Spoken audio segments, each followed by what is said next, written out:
everything that I know. Says I gotta go, tired of going solo. But I'm never gonna go there again. This is what it is, this is who I am. This is where I finally take my stand. I didn't want to fall, but I don't have to crawl. I'm not the one with two star hands, giving him the best of everything that's left of the life inside this man. I've been born again. Yes. Hello, everybody. We are back. Yeah. We are back with a vengeance. We were off last week. I was out of town. Dave was out of town. I was hanging out in New York City. New York City, the Big Apple. Yep. The Big Apple. And I got out of there just hours before they went nuts over the Supreme Court ruling. Oh, wow. I imagine. I was in the biggest state of all, Texas. Well, yeah. I went down for a funeral. Yeah. Alaska doesn't count. That's removed. Right? No, yeah. That's another country. That belongs to Russia. Didn't we steal that from Russia? You know, everybody complains how we stole America from the Indians. Yeah. And we stole Alaska from the Russians, actually, I guess. I know people would take umbrage with that because they're going to say belong to the natives of Africa. You know, it's funny to me how the United States gets criticized for taking the land from the Aboriginal Americans, the first Americans, the Native Americans. Have you ever heard anybody complain about the Canadians?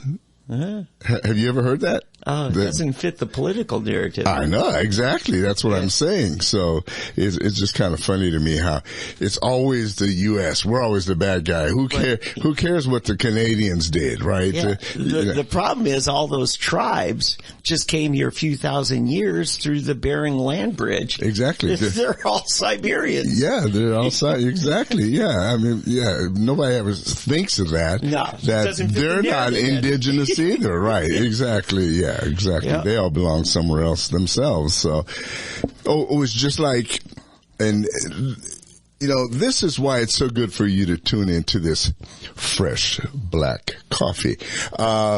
It's so good because you learn things. For example, did you know that South Africa, for example, South Africa was not originally the land of black Africans. Okay, the Zulu, the Xhosa, the black tribes were not originally in South Africa. Originally, South Africa, Southern Africa, was inhabited by what are known as the Hottentots. Yeah. You know the Bushmen? I think so. Right. The Bushmen that you see, they look like cavemen. In fact, there was a movie, what was it? Something about the gods. Oh, Gods Must Be Crazy? Gods Must Be Crazy. Oh, that was awesome. That was the original South African inhabitants, the indigenous, the Hottentots. And the Zulu came down afterwards, about not too different a time when the Europeans came there. And Shaka Zulu, by the way, he is a Bantu. The Bantus are from Central Africa. Congo was now the Congo, Uganda, Central Africa. And he started marching south, killing anything in his way. You either die or you join me. And they marched south, and eventually they were killing Hottentots. They were killing anything they could until the whites stopped them. Okay. But anyway, just a little extra. How did he get there? And it's interesting. It goes back to the point Dinesh D'Souza made in one of his Obama documentaries. He said, the world has been controlled by the rule of conquest. And it always has been, always will be. Yeah. And you can bitch and moan about it wasn't fair, that trade deal or that land deal wasn't, we ripped them off and we stole it from them. It's conquest, folks. It's the guy that has the biggest rock. Yeah. The guy with the biggest rock. And who can throw it the farthest, the hardest, the longest. Who invented a bigger catapult, right? Exactly, First the biggest slingshot, then the biggest rock, the biggest catapult, and then, and was able to tie it to a stick and use it as a club and on and on and on. Yeah, no, it's just, Yeah, that's exactly right. So, nobody's right. And in fact, if you want to read about it, a lot of it is right in here in this book. By the way, you may notice something has changed. It used to look like this. Y'all have sinned. First edition, limited edition. Limited edition.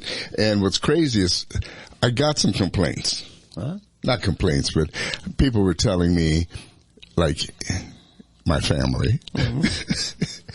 See, when it came to coffee, they were telling me that I needed to go with a plain brown wrapper, you know, that less is more, less is better. So, because this was too extravagant or whatever. So coffee has to be in a plain brown wrapper. In fact, they wanted me to just scribble coffee on the bottom or something. That made it so much earthier, so much organic. better. Organic or something. So I did the,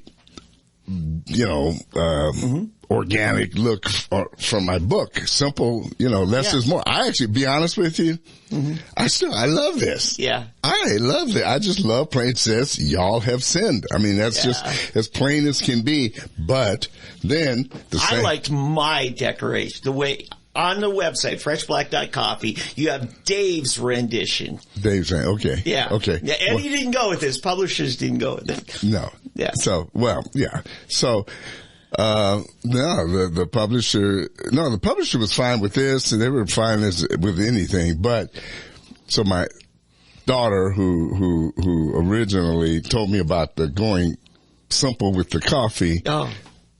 She's the one that says, "Nah, this ain't gonna work because it's simple. It's too simple." Right? I mean, can you believe it? Very consistent. Never. Yeah. She's not millennial. She's pre-millennial. Yeah, okay. No, but she's a little older than a millennial. Has she seen The Gods Must Be Crazy? See, the young kids don't even know. I think she did, but I think she might have been like 4 years old when that came out. Yeah.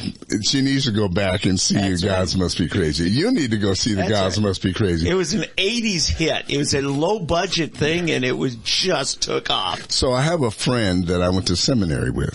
Hadn't talked to him in probably, 30 years. Out of the blue, God puts us back together, and he wanted my book. He read it. He was so blown away. He sends it to this graphic artist in Nashville who's done many album covers, Christian artist covers, magazines. And he told him about the book. This is what's crazy. He didn't ask me about it or anything.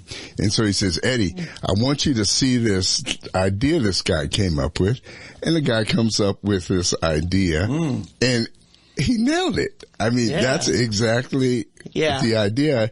It's a black arm in chains and then a white arm in chains, which basically nails the idea. Anyway. Yeah. I'm not trying to. I like it because it contrasts white rage, black rage. I mean, this is me, Eddie. I'm not saying but both of them are bound up in chains. Right. By their own rage. Right. Exactly.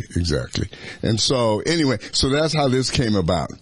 And, I don't even know why we went to that. How do we get? Hey, anything to pitch the book, right? No, I'm not. I know that's not why I got to that, I don't even remember. But anyway, welcome to Fresh Black. This is how we start every week. I think we all got show notes. I know we got a whole lot of. And then just the anointing comes. You know what?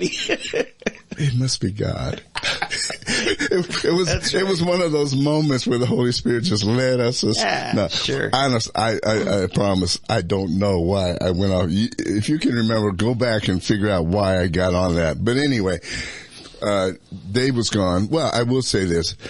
The reason I was gone, I went to a funeral. My first pastor, when I got saved, I was a mess. I was a black militant hippie, if you can throw out. This guy right here. I was a guy in chains, before. And Fred Walker was the name, F.G. Walker. And he was a white man from East Texas. And everything I am today, I am because of things that Fred put into me. I walked around, I had chip on my shoulder, chip upon chip. And I will say this, the first 2 weeks that I was saved, I received the Lord and I was happy to receive the Lord. But I looked at white people suspiciously. If somebody didn't, "Oh, hey brother, welcome, hi brother." I suspected racism.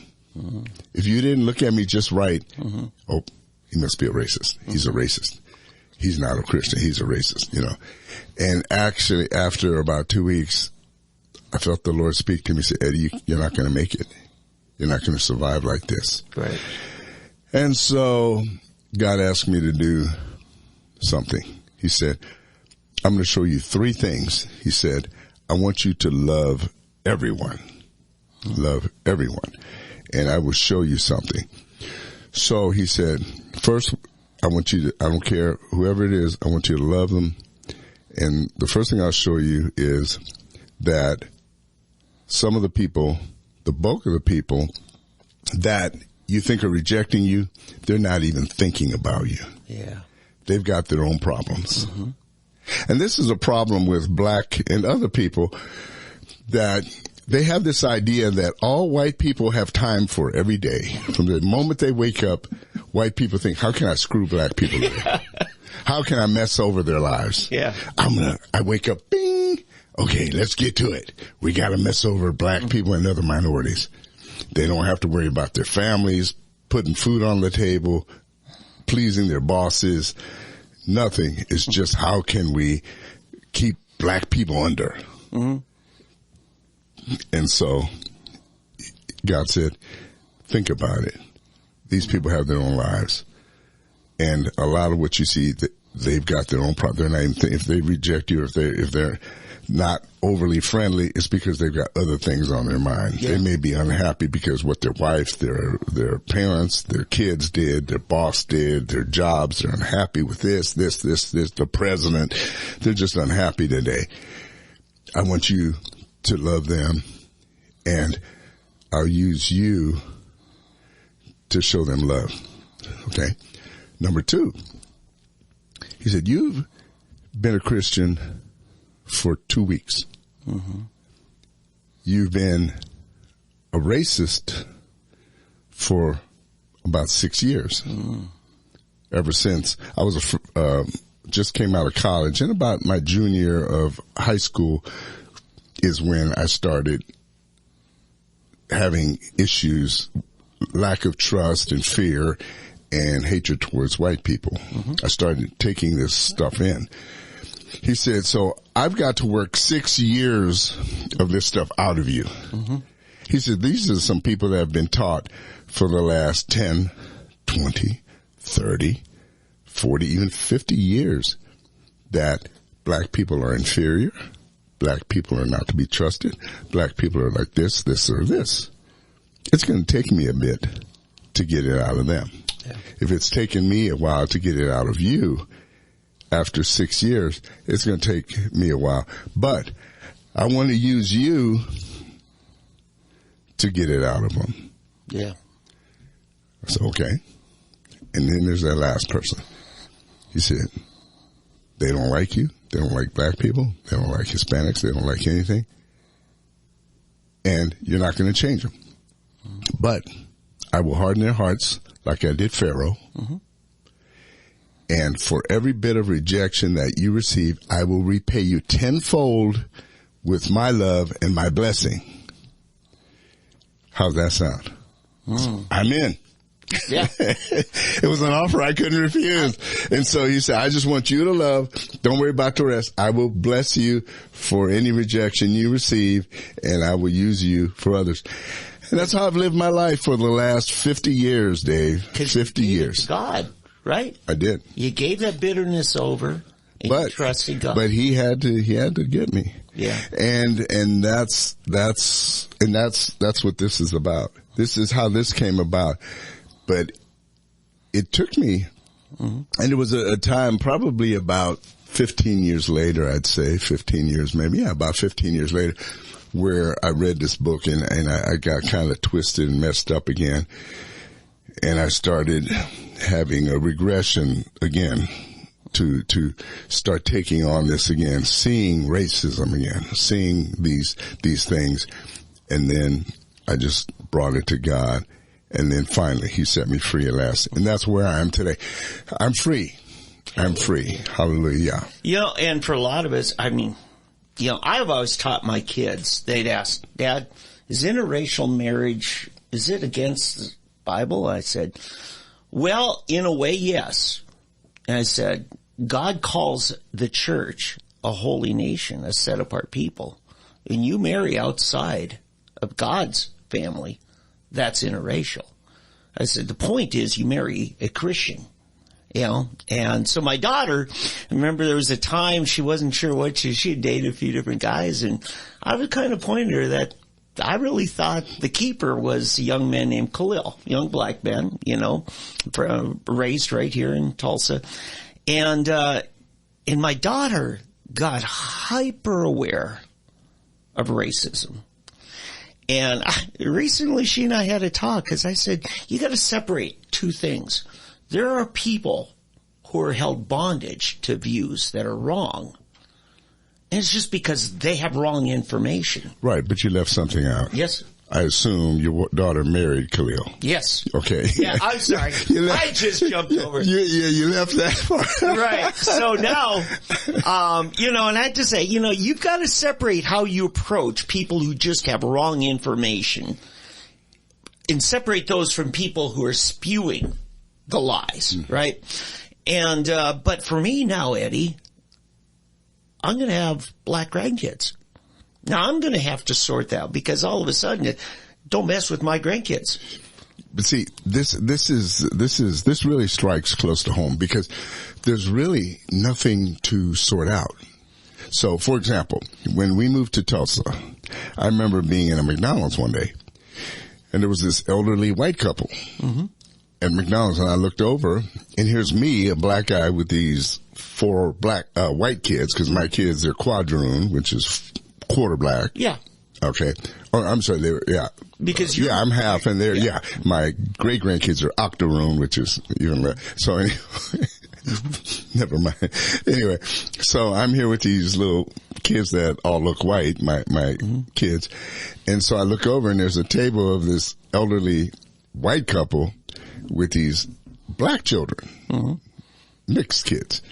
And these kids are all over the place. And they're climbing on this couple and the grandma saying, you know, somebody, Levi, go sit down. Just do this. And, you know, Cindy, do this. And, oh, well, no. And I looked around, and it's funny because here we are in Tulsa, Oklahoma. This was about 1992 or 93. Okay. Yeah, 30 years ago. Yeah. And it was just like no big deal. And nobody in the place is looking. Nobody's, you know. Yeah. And I just thought how far we've come. And I'm thinking, I'm in Oklahoma. Yeah. You know, and I'm thinking this is supposed to be some racist state or city. Yeah. Because the New York media says so, right? Right. And all of a sudden, you know, and here's this elderly couple, these kids are just loving on these elderly white folks and these elderly white couple just loving these little kids. And, man, I want some ice cream. I want this and that. Oh, okay. Well, hold on. You gotta wait. You know, and it was just a typical family. But it's because they didn't care. Yeah. And see, that's where you've got to get to. And it really ticks me off. My daughter has these friends, and I've seen it, a bunch of white couples in particular that adopt black children. They'll adopt some black child, okay? Mm-hmm. They think they're doing this great service. Yeah. All of a sudden, you know, they need a badge, you know. That's condescension, though. And all of a sudden they start taking you know, oh, my black child is not going to take on all of it. You know, and I'm saying, come quit the crap. You know, stop this. This is just ridiculous. Yeah. You know, I grew up in the 50s, the 60s when it should have been a problem. Yeah. And I survived. Yeah. I lived a happy life. Yeah. I'm in the 2000, you know, I'm 50 years later. I'm 60 years later.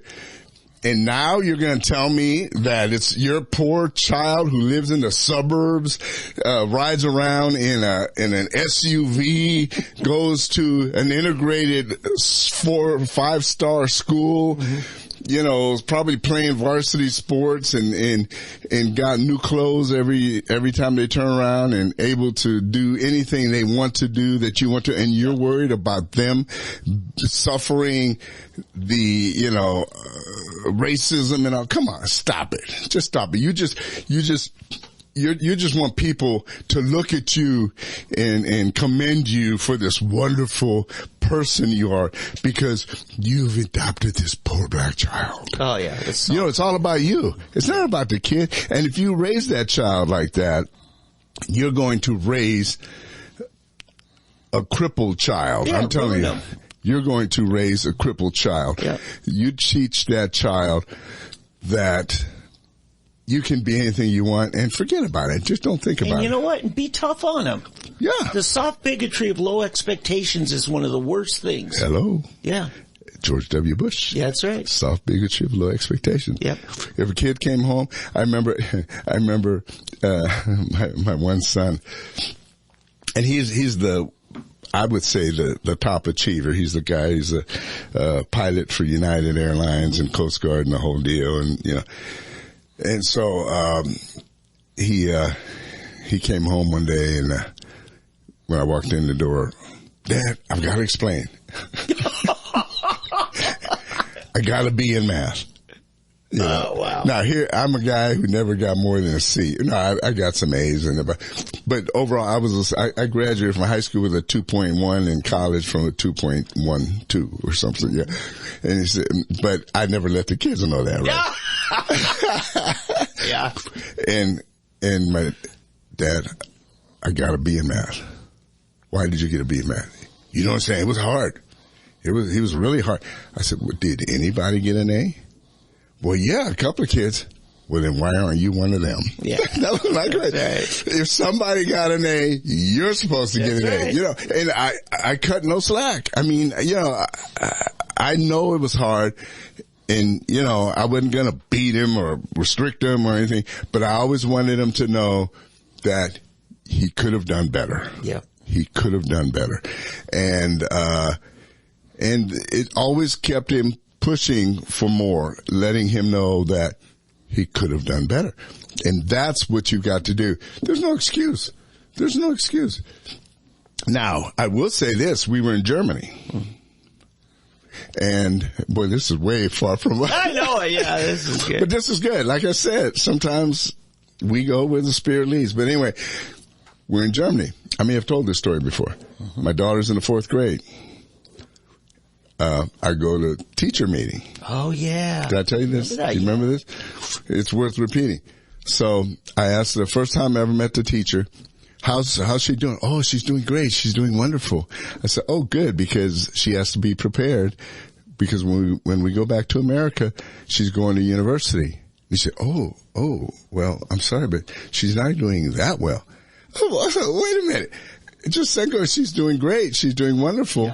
Yeah. How is she doing great and wonderful, but not wonderful enough to, well, your daughter's not university material. Yeah. So, wait a minute. You're telling me a 9-year-old, you can tell a 9-year-old is not university material? Yeah. I said, I didn't think it was your job to be a fortune teller. Yeah. I thought your job is to teach children and prepare them to be whatever they can be. And it was like I had thrown ice water on this lady. It's all of a sudden she woke up and she realized that she had been nailed. She was busted. Yep. And see, in Germany, soft bigotry of low expectations. It wasn't racial. This is the thing. No. What it is, it's a class thing. It is. And the Soviet states were very much that way. Right. If you're a doctor, in other words, if the parents are in a certain class, the teachers know who the parents are that are the doctors, the lawyers, the big businessmen, and so forth. Mm-hmm. They know that they've got to make sure those kids remain in that class. Mm-hmm. If they're not, the butcher, the baker, the mechanics, those kids, the farm kids, they know those kids are in that class. And so they don't really care about those kids. If they're doing good at that level, because they break up their kids in the 4th grade. After 4th grade, they separate them into one school. After the 5th grade, they put them into another school. And then after the 6th grade, they put them in another one where they go to work after that. And only a fraction go to high school, right? Right, exactly. Well, there's 2 different high schools. Like I said, the those trades streams. and the sciences. Right. Yeah. So, but because I had this interaction with the teacher, after that talk, that teacher made it her mission to get my daughter into the gymnasium, which was the highest level. The problem is, and we had only been there a year, she had to learn from English to Dutch. We were in Holland, and then to German. So she just missed it, my daughter did. But she put her in that middle stream, the Realschule. And my daughter aced the Realschule. She would have ended up getting up there anyway. You can get there later. But anyway, what happened, here's what's funny. So we come to America in the 8th grade. My daughter's in the 8th grade. And this is what's sad about the American educational system. My daughter had never gone to an American school. She had gone to a Dutch school for the first 2 years and then to a German school for the other 7 through the 7th grade. So my daughter's in the 8th grade, coming from Europe. A Dutch girl had been going to school in Holland, Dutch schools, her whole life. The Dutch girl was the #1 English student at a certain Christian school here in town. How about that? My daughter was the #1 English student in the 8th grade at that same Christian school, which I won't name the name of. I know. But it's crazy that these kids who learn English in foreign schools were better at English than the kids who took English in the American schools. Yep. Exactly. And so anyway, later, long story short, my daughter had 4.0 all the way through high school here in America and ended up getting to Pepperdine, finished with a 3.9. She got 1B her whole college career, and that was a summer class at TCC. And she took a class with her boyfriend. But anyway, what I'm saying is this, that people are stereotyped. They're low expectations. Yes. That teacher in Germany had low expectations of my daughter because she thought she was just some American kid that couldn't do or wasn't going to do well or whatever. And so she was pegged into that. Yep. Don't do that. Don't let your teachers do that to your child. Yep. You go to those meetings. You find out what the teacher's expectations are of your child, and you let the teacher know what your expectations are of the child. And don't let your kids get away with the teacher's expectations. Yep. All right, Dave. I think we better move on. Cleanse the palate. Cleanse the palate. All right. With the Babylon Bee? This is Dewey Fudge, one of the bloggers on Super Politics, Dubiosity's blog. Dateline, Binghamton, New York, yesterday morning. National Geological Services reports a slight tremor from their Flushing, New York seismology station. The epicenter ends up being a cemetery near the gravesite of one Margaret Sanger. They found that some kind of tremor actually was a Morse code. And it said this message: now how the hell are you going to keep the black population down? Okay.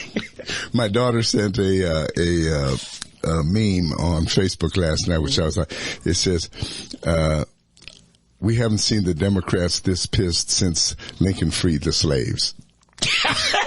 Yes. It was so awesome, man. And it's true. It is true. This is how the Democrats felt when Lincoln freed the slaves. This is the most agitated and upset that they have been. And this is something I want you at home to pass on. If we can get that word out there, if we can tie that to them, that the same Democrats that fought emancipation are this agitated about saving lives. Yeah. Let's tell them what our topic is here. That was my satire attempt. We've got a few. Our topics are, and we'll just start with the one, and that is the Supreme Court of the United States has overturned Roe versus Wade, stating that the Supreme Court, which found for Roe, Jane Roe, back in 1973, I believe it was, overreached, and they applied Roe improperly. That Roe should have been applied to states versus federally. In other words, what they really should have done is allowed it to be up to each state to determine their policy on abortion. And this is all that the Supreme Court has done. They've sent it to the states. If your state decides that it wants to allow abortions, then your state has a right through its legislatures to allow and set the rules and the law for abortion. If your state says no, then you don't get to have abortions in your state or whatever laws. If your state says it's 12 weeks, 9 weeks, no weeks, then you have to abide by those by the will of the people, which, that is for the people, by the people, right? Yeah. Of the people. I mean, that's America. And the Democrats keep trying to convince us that democracy is what they say. Yeah. Right? Right. They keep trying to convince us that democracy is what they want us to believe instead of what we say it is. Right. The majority. Yeah. Just to flesh it out just a little bit more, the ruling on reversing Roe versus Wade was a 5-4 decision. John Roberts, Chief Justice, would not sign on to going that far. He was willing to sign on to the narrow question of the Mississippi ban after 15 weeks. I got to give credit to Ben Shapiro yesterday. Ben Shapiro. Yeah. Came on, he's on YouTube, Daily Wire.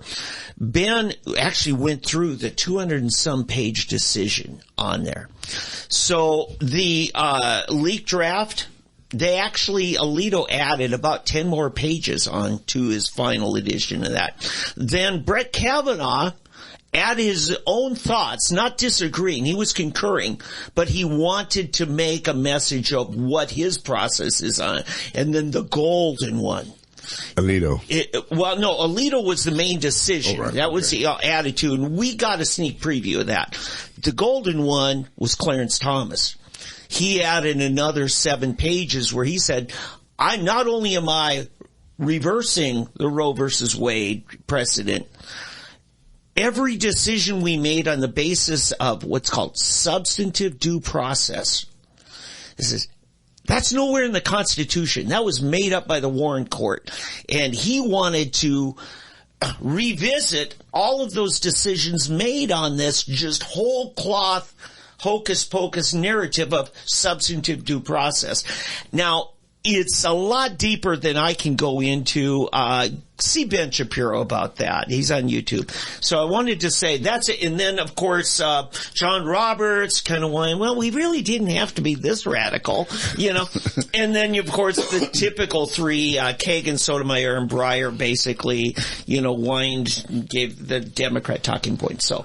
Yeah, it's interesting because I listened to Ginsburg on Newsmax. Oh, God, yeah. Yeah, and he was saying that, they overreached and that especially Thomas, he was upset with Thomas because Thomas apparently in that extra 7 pages you discussed apparently indicated that he wanted to revisit abortion, period. He basically wants to go back to the abortion pill. He wants to essentially get rid of all abortion, anything dealing with it that has ever been ruled on, as you said, under that.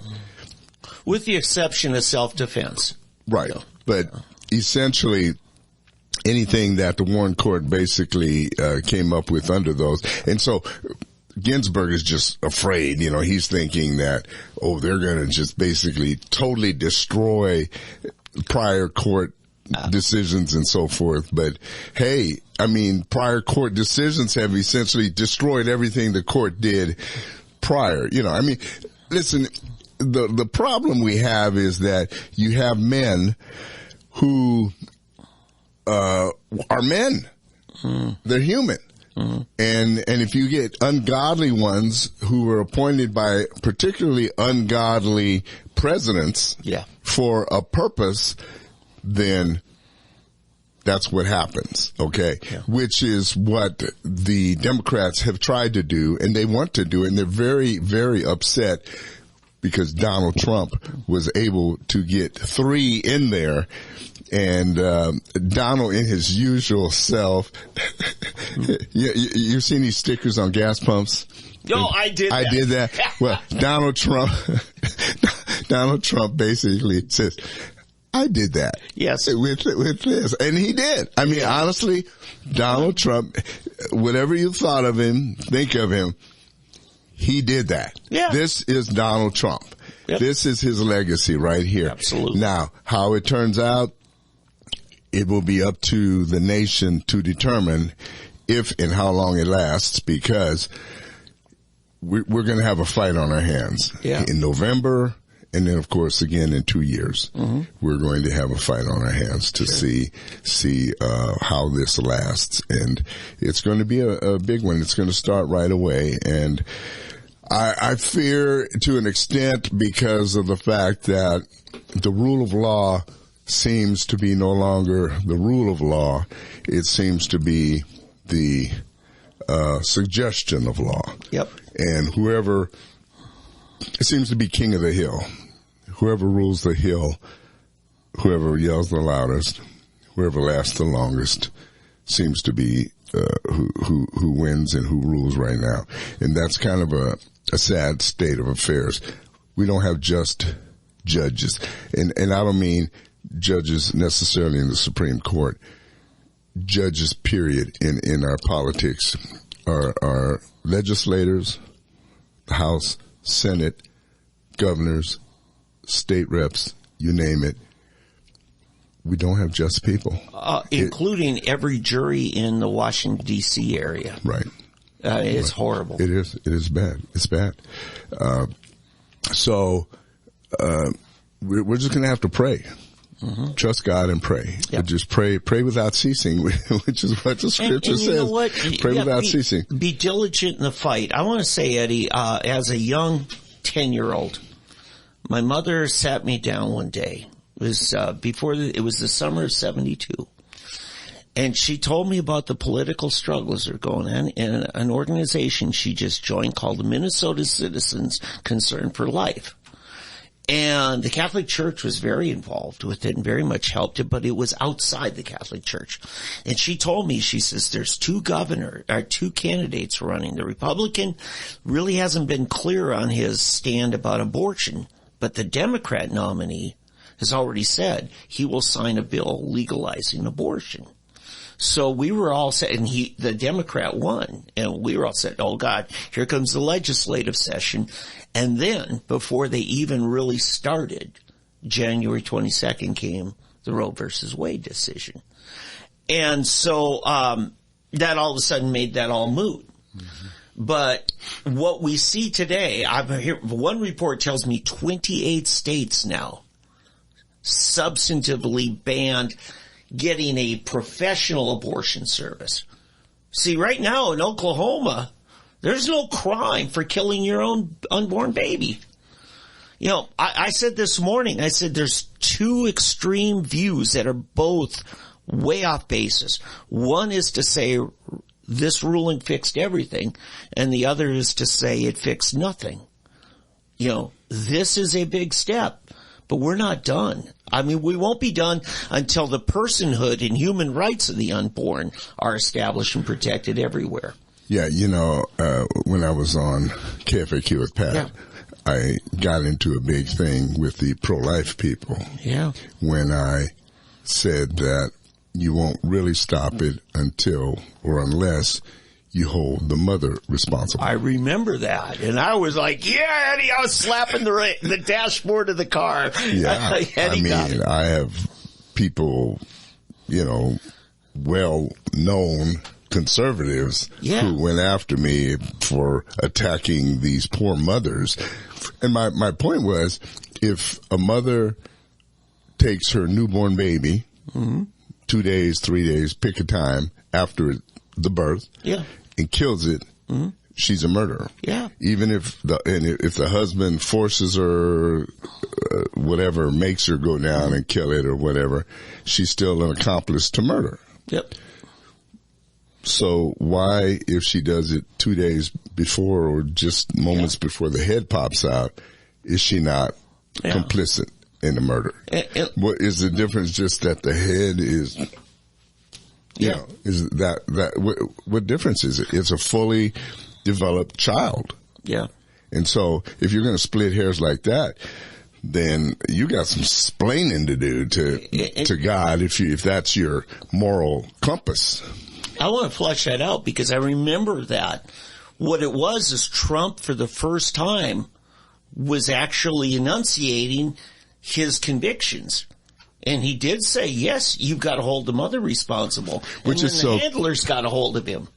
And you said, no, he was right the first time. Yeah, he was. And it's funny because the same people who were attacking Trump because he had one time been pro-choice, now they're attacking him because he's holding the mother responsible. Yeah. I mean, that's what frustrates me with certain conservatives, that we can be conservative to a certain, and so strongly conservative, but then you get to a certain point. Well, no, you can't. Well, no, either you are or you aren't. You know what I'm saying? So anyway, by the way, in Arizona, this is some of the reaction. Arizona, the police had to use tear gas because the lawmakers were held hostage in the Senate building. Where have we heard that before? Exactly. That must be an insurrection. Yeah, exactly. Republican caucus of the state Senate called the protest an attempted insurrection. Yes. Law enforcement officers in Phoenix had used tear gas to break up a sizable group of protesters outside the state Senate building following U.S. Supreme Court's decision to overturn the landmark Roe v. Wade decision. Protesters threatened to break the Arizona state entryway gates and the glass, and Senator Wendy Rogers tweeted as members were in the middle of voting on a series of bills, the situation escalated into a hostage situation as lawmakers were instructed not to exit the building, a Republican state Senator Kelly Townsend said. So this is something else that really troubles me, that we now have two sets of rules, two sets of laws, one for liberals. Yeah, leftists, and Democrats, and one for everybody else, Another thing, here, get this. The Congressional Black Caucus, the CBC, urged Biden to declare a national emergency following the SCOTUS decision. Members of the Congressional Black Caucus are urging President Biden to declare a national emergency after the Supreme Court voted to overturn Roe v. Wade. The decision shifted the legality of abortion to the states. Every day we wait to respond is a day wasted in mitigating the public health crisis that Roe's dismantling will catalyze. Chairwoman and Representative Joyce Beatty, a Democrat from New York, described the court's decision as a setback for the country. The hands of time have once again been turned back, Beatty said. Let me be very clear. Government-mandated pregnancy is not pro-life. It's pro-policing of women's bodies. We have seen what life was like pre-Roe versus Wade. More than anything, I'm worried for the people who need an abortion and who will no longer be able to access one, or worse yet, will be criminalized for seeking out services. A woman's right to choose should be non-negotiable. It is vital we pass federal legislation to secure access to reproductive care. Now, this is a black lady And the Congressional Black Caucus is demanding Biden use his power to reinstate the freedom to get abortions. Now, here, think about this. The black population is now at about 13%. It was up to about 18%, say 20 years ago. 18% of the U.S. population. Yep. It's dwindled now down to 13%. And it's getting lower with all of the immigration that we've had, letting people from all these other countries in. Sure. We'll probably be down to 10% soon. But let's say 13%, yet 40+% of the abortions are in the black community. Wow. I had no idea it was 40% of the abortions are among the black community. I guess that's why Margaret rolled over in her grave. Margaret Sanger. Yeah. Yeah. So think about it. It's genocide. Yeah. Abortion clinics are always at near black communities. So the black women have access. I don't know. Have you ever heard the tapes? Have you ever heard the calls, the phone calls, where somebody is calling and saying they want to give to Planned Parenthood, but they want to give specifically so that they will abort black babies? Wow. Yeah. And they say, oh yeah, we can do that. I mean, they just caught them, it's some of these, I got a little tidbit on that, black women. Yeah, but hold on. But I mean, just think about that. Yeah. Somebody specifically calling because they want them specifically to abort only black babies.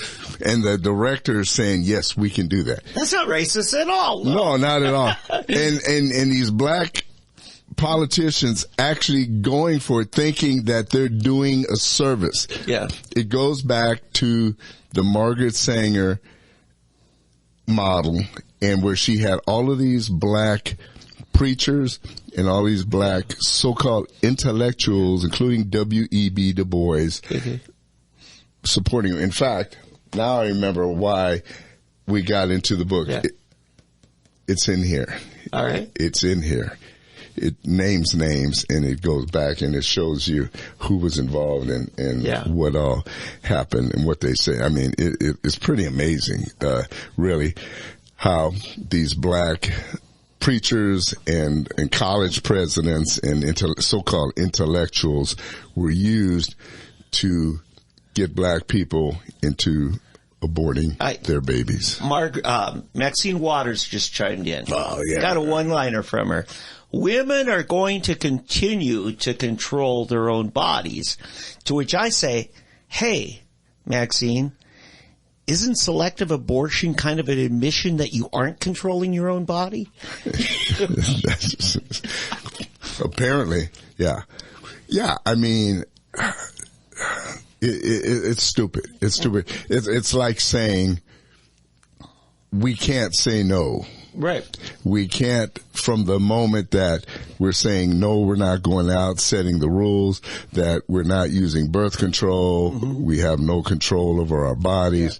Apparently, like you said, they have no control of their bodies or they wouldn't be having sex and unprotected sex or anything like that. We all hear about the infamous coat hanger abortions, to which I've only heard one person claim that in the 60s they did their own. And one of her biggest complaints was she lost her ability due to nerve damage to enjoy sexual relations again. Well, good for her. That's why. Yeah, good for her. Now that's a birth control. She deserves it. Yeah. All I can say is she deserves that. Yeah. For being stupid enough to stick a coat hanger in there and try to kill a baby. Yeah. I mean, yeah, if you do the research, you find that was a myth. That was a myth. That whole thing about the coat hanger abortions and that, they never even did that. Even there are a lot of different shows that have been out recently on Netflix and Amazon that you can go back and shows what was really going on. In fact, there were even nuns running a lot of these hospitals that were secretly going to houses and doing abortions. So This is BS. They'll do anything they can. What I don't understand, Dave, is especially with the numbers in New York City, they had over 17,000 people out in the streets last night. Okay? Yeah. What has people so animated, so energized to take the life of the unborn? Mm-hmm. I mean, just think if you could get those 17,000, and that's one city. Mm-hmm. That's just New York. We're not talking Washington Atlanta. Park. I was there the day before. We're not talking Atlanta, D.C., Dallas, L.A., Chicago, you name it. Yeah. Imagine taking, probably if you add them all up, it's probably 100,000 people. Yeah. If you took those 100,000 people and put them to work at doing something productive. Yeah. Yeah. And finding the cure for cancer. Yeah. Finding renewable energy. You know, anything. But those same people will be out after these things fornicating. Yeah. I mean, they'll be, and then they'll be, and partying. Yeah. And reveling and drinking and doing drugs and all of this stuff, you know, and all I can think of as it was in the days of Sodom. Yeah. That's all I picture. Cause if you look at them, they're out there just going wild and crazy. And a lot of them go out there just because somebody's out there. Some of them don't even really have an opinion, but they feel they're supposed to be out there because that's what everybody else is doing. It is, especially Monday night. My son and I went up to Greenwich Village. We had pizza and, you know, went to a comedy show, right? But as we're driving through, my God, all of a sudden you hit about 4 or 5 blocks where there's hundreds of these rainbow flags. And they are just so passionate. In Greenwich Village is just like that. In Washington Park, where this big deal is, it's in Greenwich Village.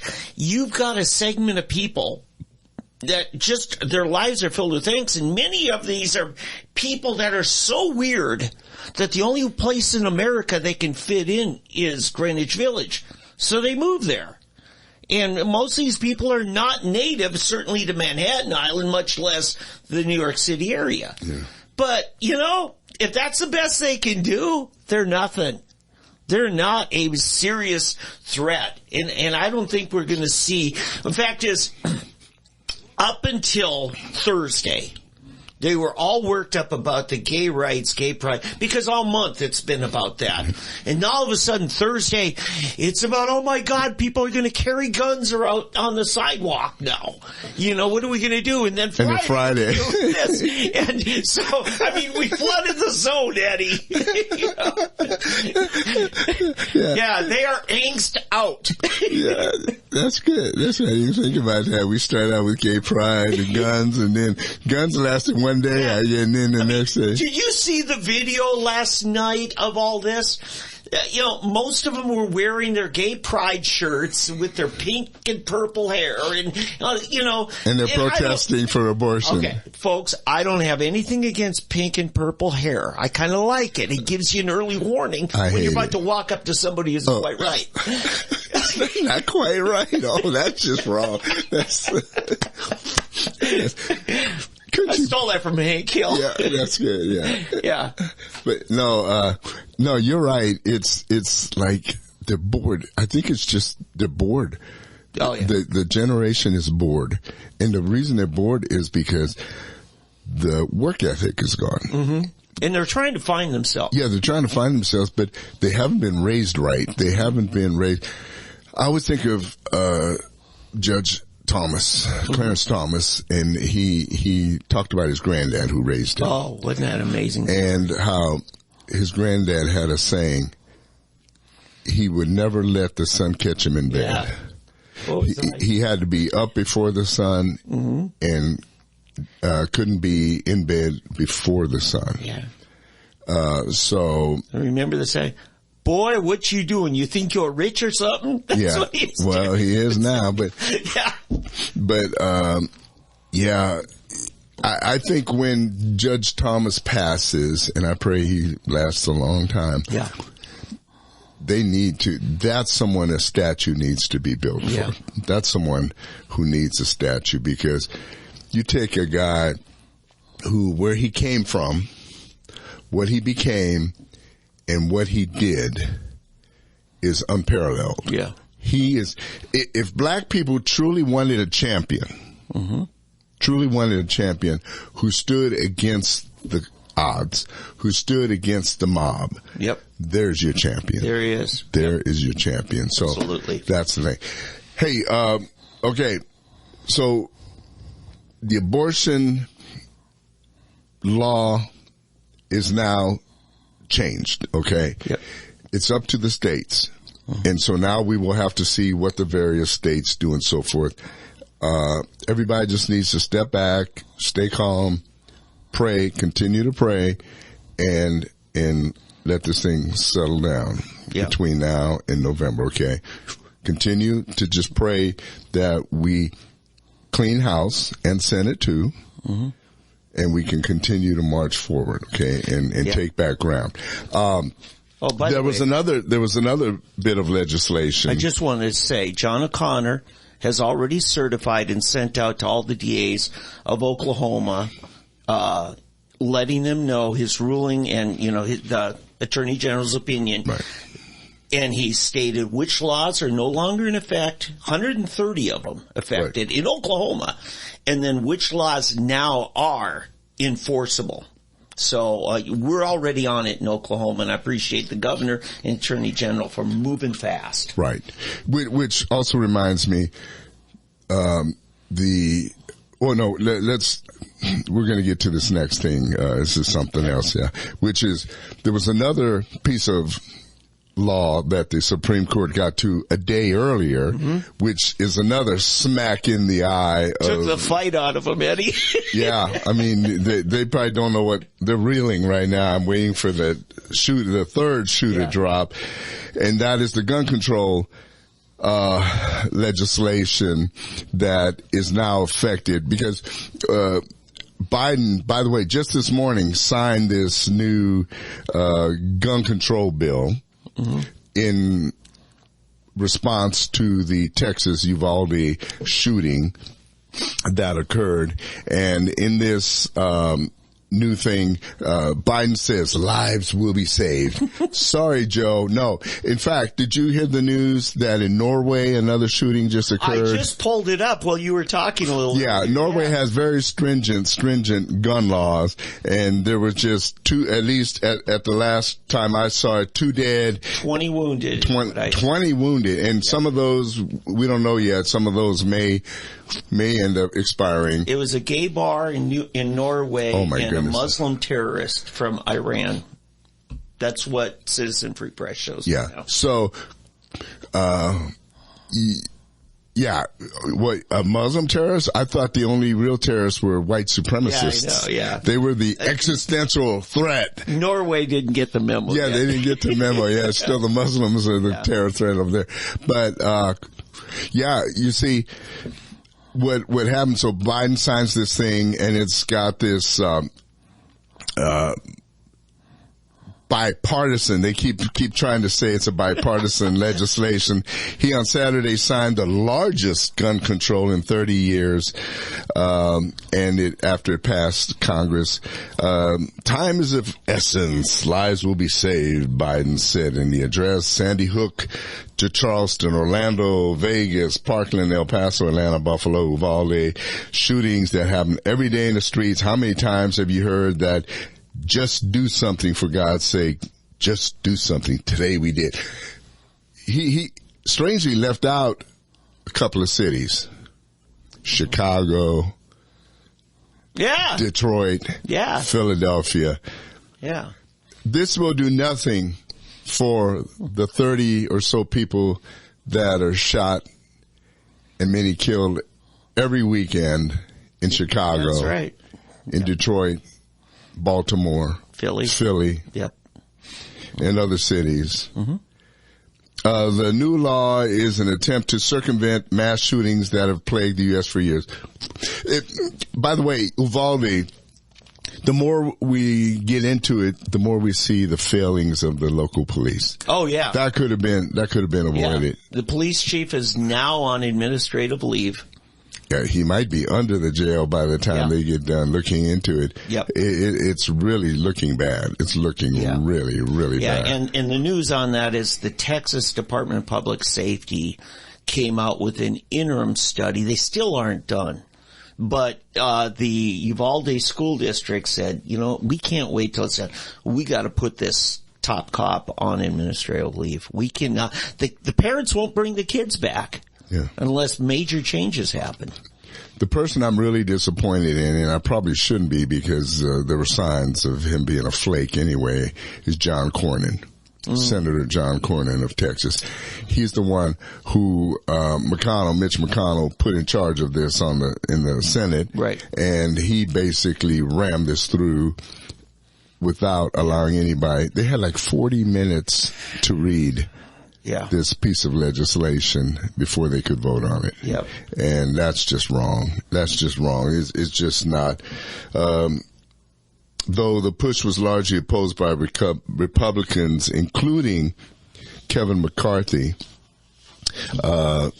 Mitch McConnell, it's like old McDonald, Mitch McConnell championed the legislation, said it will help make these horrific incidents less likely while fully upholding the Second Amendment rights of law-abiding citizens. Man, I can't get the marbles out of my mouth. The newest law will incentivize states to pass red flag laws and expand background checks for 18-year-olds up to 21. Mm-hmm. So that's the basic heart of the deal, is increasing the age limit from 18 to 21 and these red flag laws.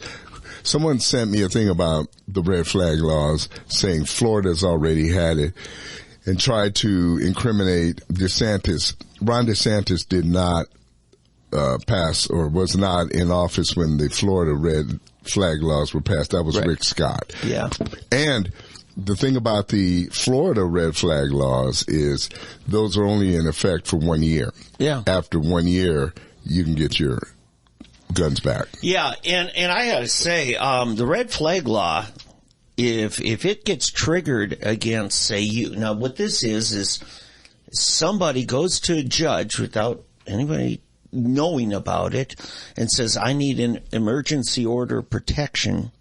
My name is Amber Heard and I want Johnny Stitt's guns taken away. Or Johnny Depp's. Yeah. Johnny Depp's guns taken away. That might be the first sign to Johnny Depp that, my God, maybe somebody's out to kill me, because the first thing they're doing is having my guns taken away. So you think about it here. You lose your constitutional right without any due process. I'm not talking substantive due process. I'd say any. Well, apparently, I think you do have the due process to fight it here. But the problem is what they're afraid of, because I heard them arguing this, is that for the common person, do you have the money to be able to hire a lawyer to be able to defend your right to keep your weapon? But this gets rolled into, for instance, in Oklahoma, our emergency order protection laws. And I've been a part of actually helping people get this, when they were in danger. It has to do with mental health, and the left one.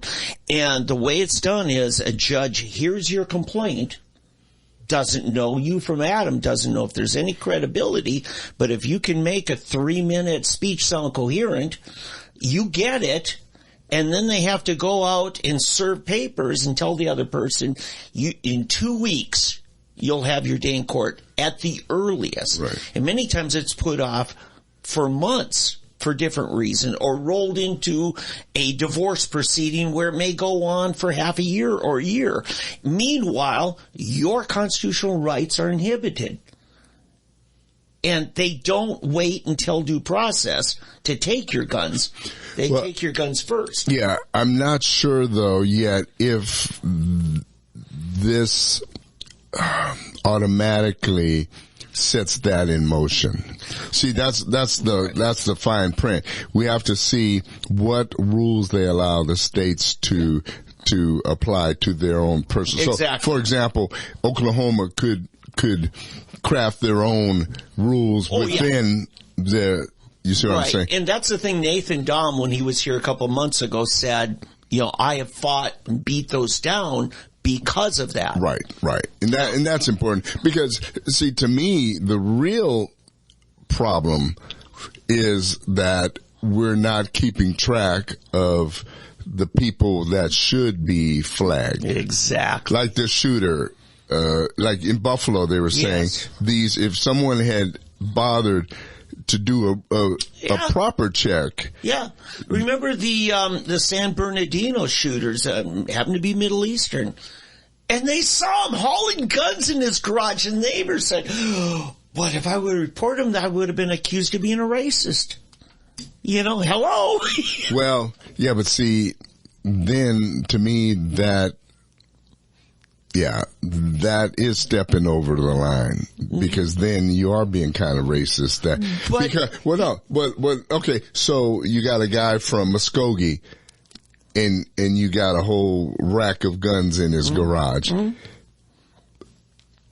But you got a guy from the Middle East with a rack of guns. Yeah, I know. So we're going to call the cops on this guy and not on this guy? Right, but I'm just saying those neighbors in San Bernardino came forward and explained why. After he shot up a bunch of coworkers he worked for the county, there at a Christmas party. He went in and shot them all up. No, what I'm saying though, okay, but should the neighbors have said something because he was Middle Eastern or just because he had all those guns in his garage? Yeah, that was their point. They said, if he was a white guy from Toledo, they would have certainly. What caused them to be careful was now I got you. Fear of the accusation that they're being racist. Okay. So what you're saying is the opposite, that because he was from Middle East, they were afraid to call him. They were afraid of being called a racist. If he had been a cracker from Texas, they would have, Yeah. You notice how I dropped that word cracker in there?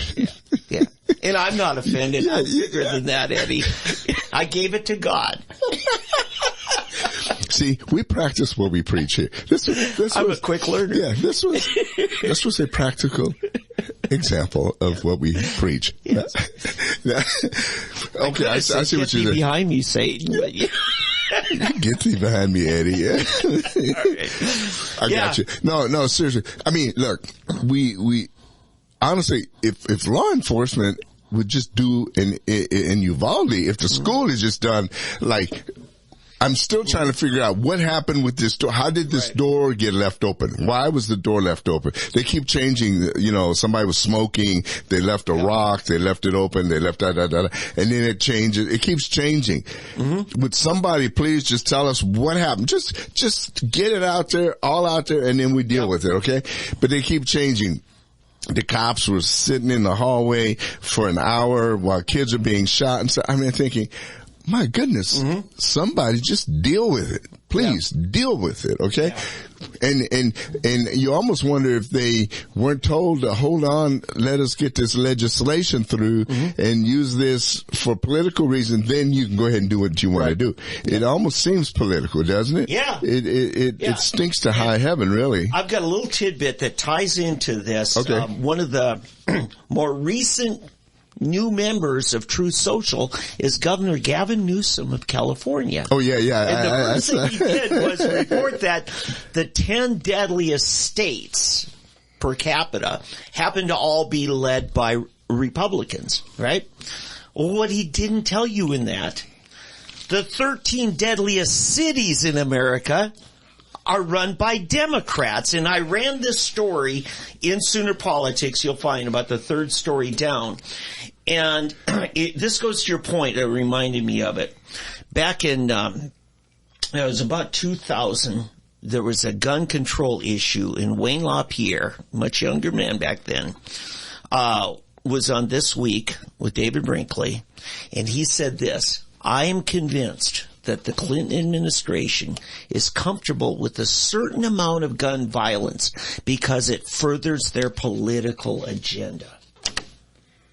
That they literally are so loose and tolerant that the problem never gets fixed. Not because there aren't statutes on the books, but because there aren't diligent law enforcement people. It's like the race pimps. Mm-hmm. They don't want the as Booker T said, they don't want the patient to get well because they're out of a job. Yep. No, I agree. Yeah. If our government implemented the things the Republicans want to do as far as gun legislations, right? Well, actually, we've got enough laws. Mm-hmm. If we would just enforce the laws, for example, in New York, Chicago, Detroit, prosecute the people, take the guns away from the people, keep them incarcerated. Yep. You would take gun crimes would drop significantly. Absolutely. Just enforce the laws that are on the books. This is what I've always said. It's a problem with liberals. They want more laws enforced more leniently. Yep. They want to keep throwing law after law after law, but they don't want to enforce them. Yeah.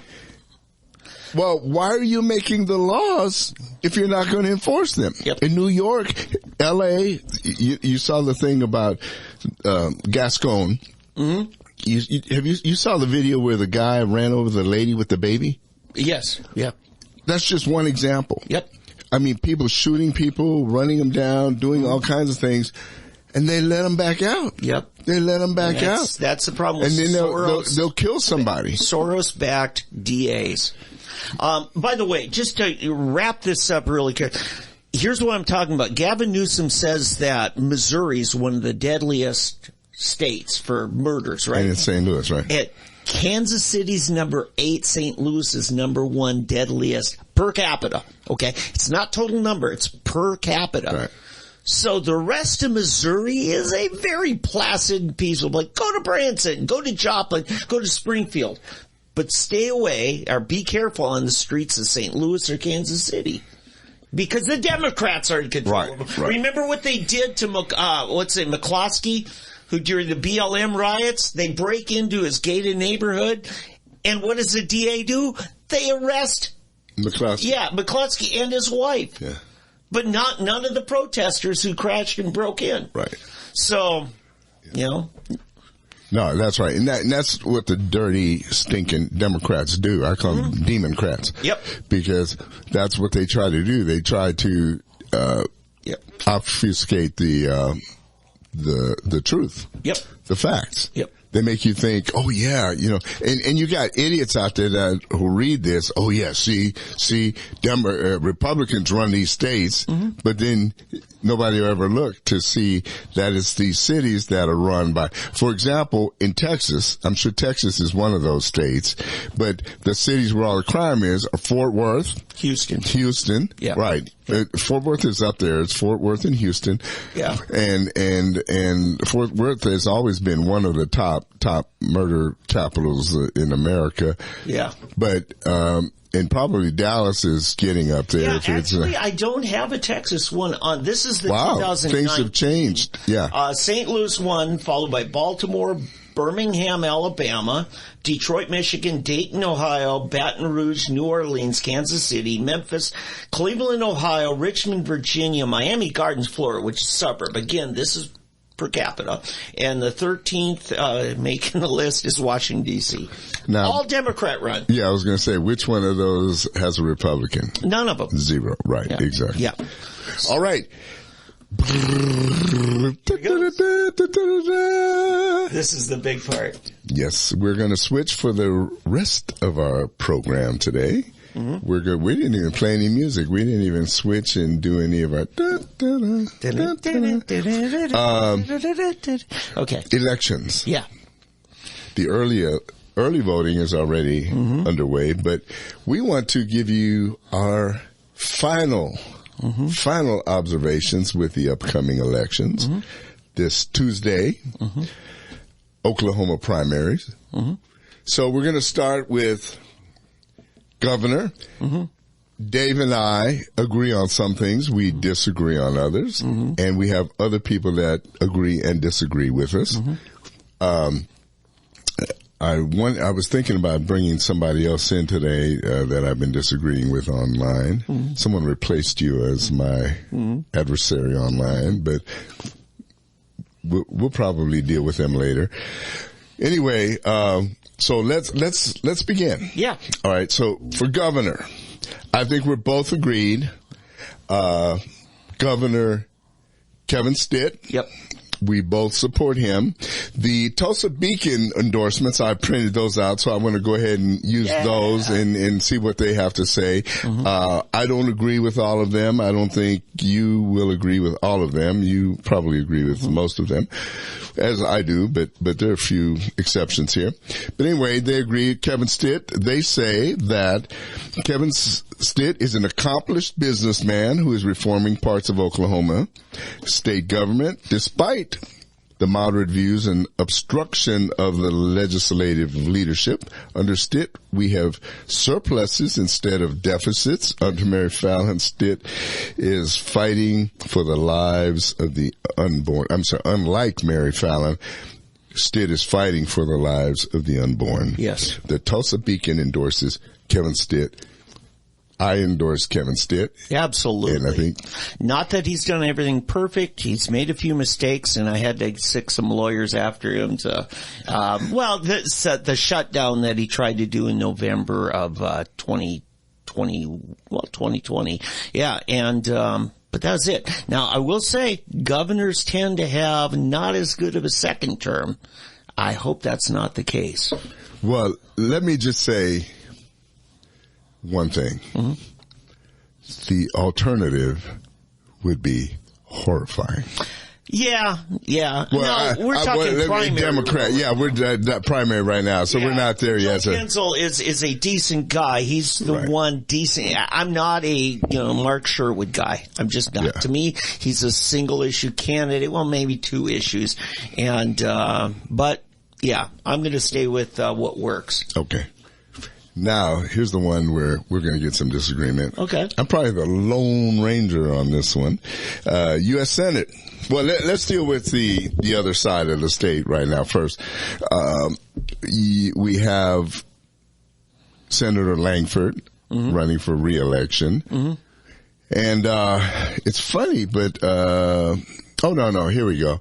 This one surprises me, but the Beacon supports Senator Langford. Okay.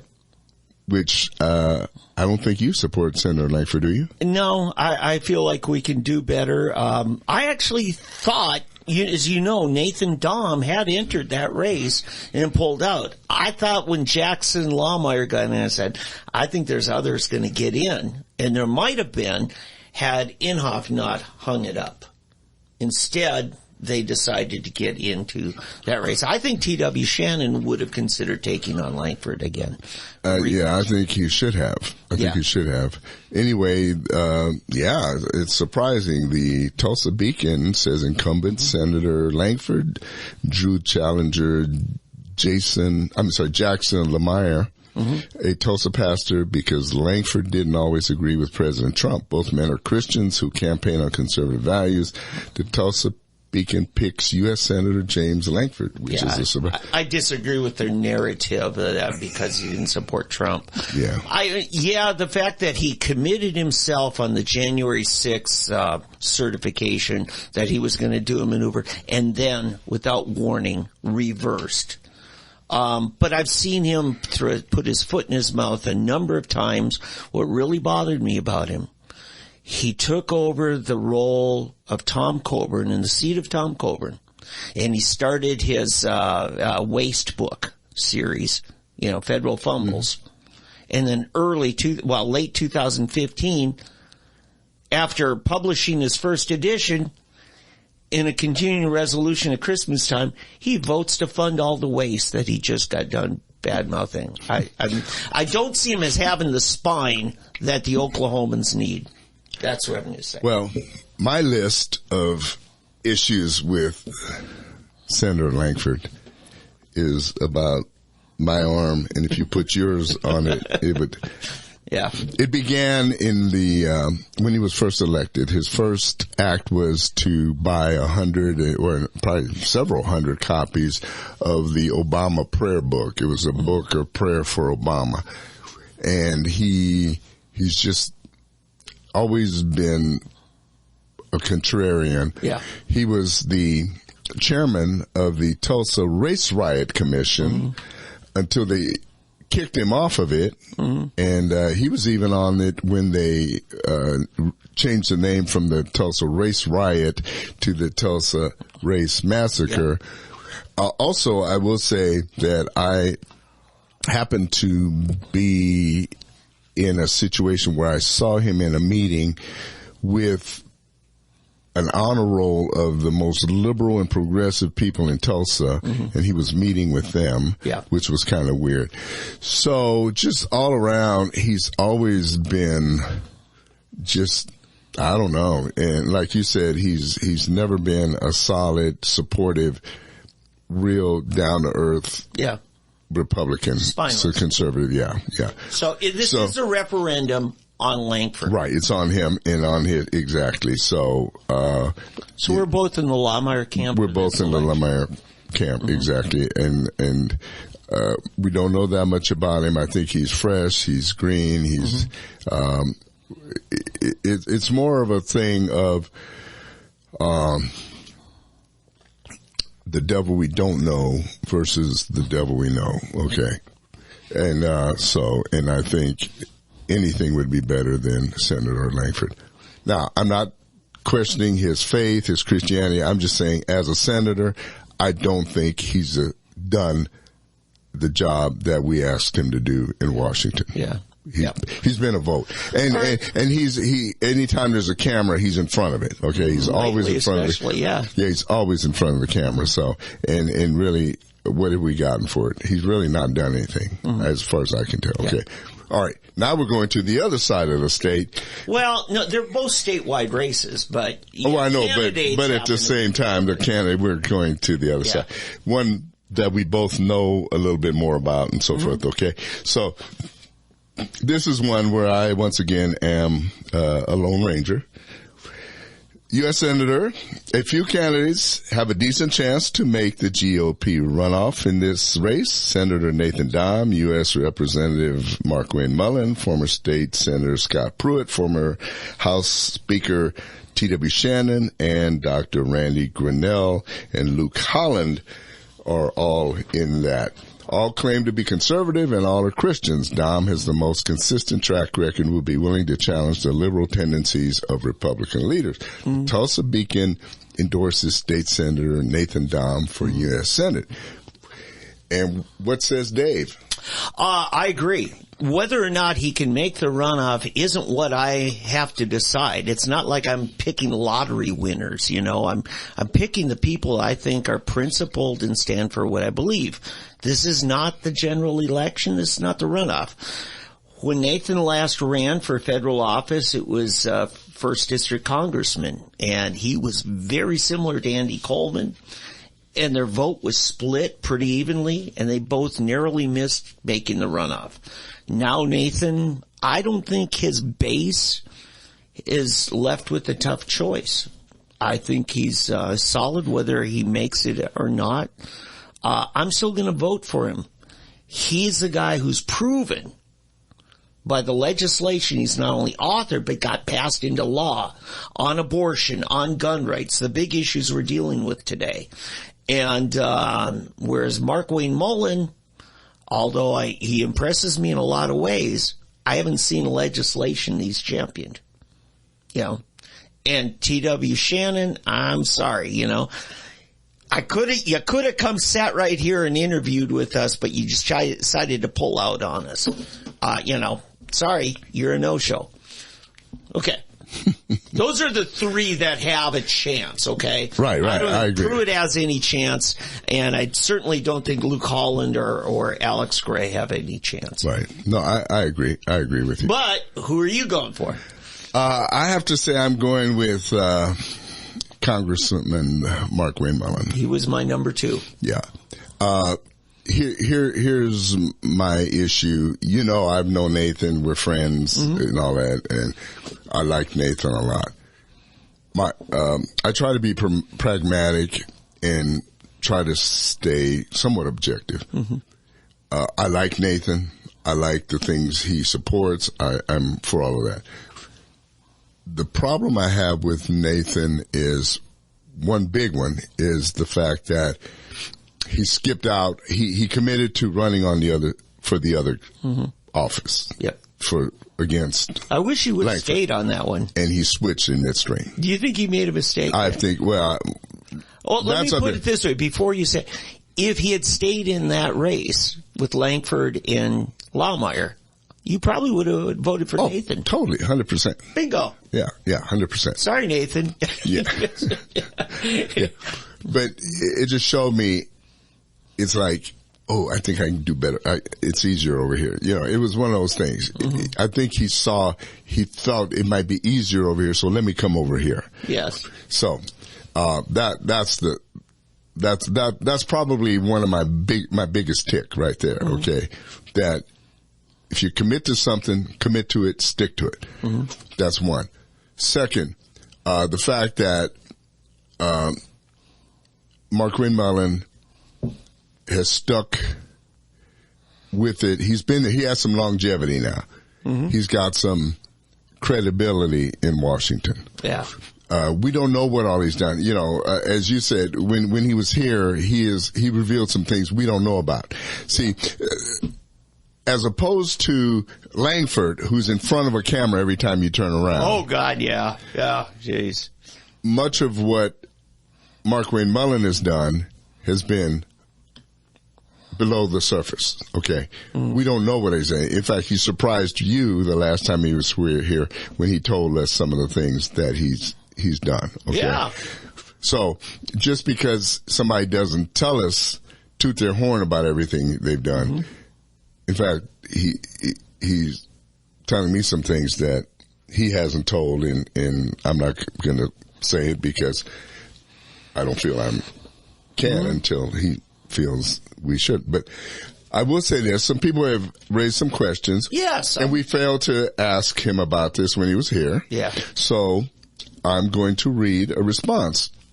One is regarding the officer who shot Ashley Babbitt. There's also been an accusation that he's cozy with the Chamber of Commerce. And he responded. That's the beauty of Mark Winmullen. You ask him a question, he responds immediately. Another thing was the debate. He did not take part in the televised debate that Channel 6 had. And so he responded. He says, and first dealing with the Ashley Babbitt shooting and him hugging the officer who shot Ashley Babbitt. Yep. Okay.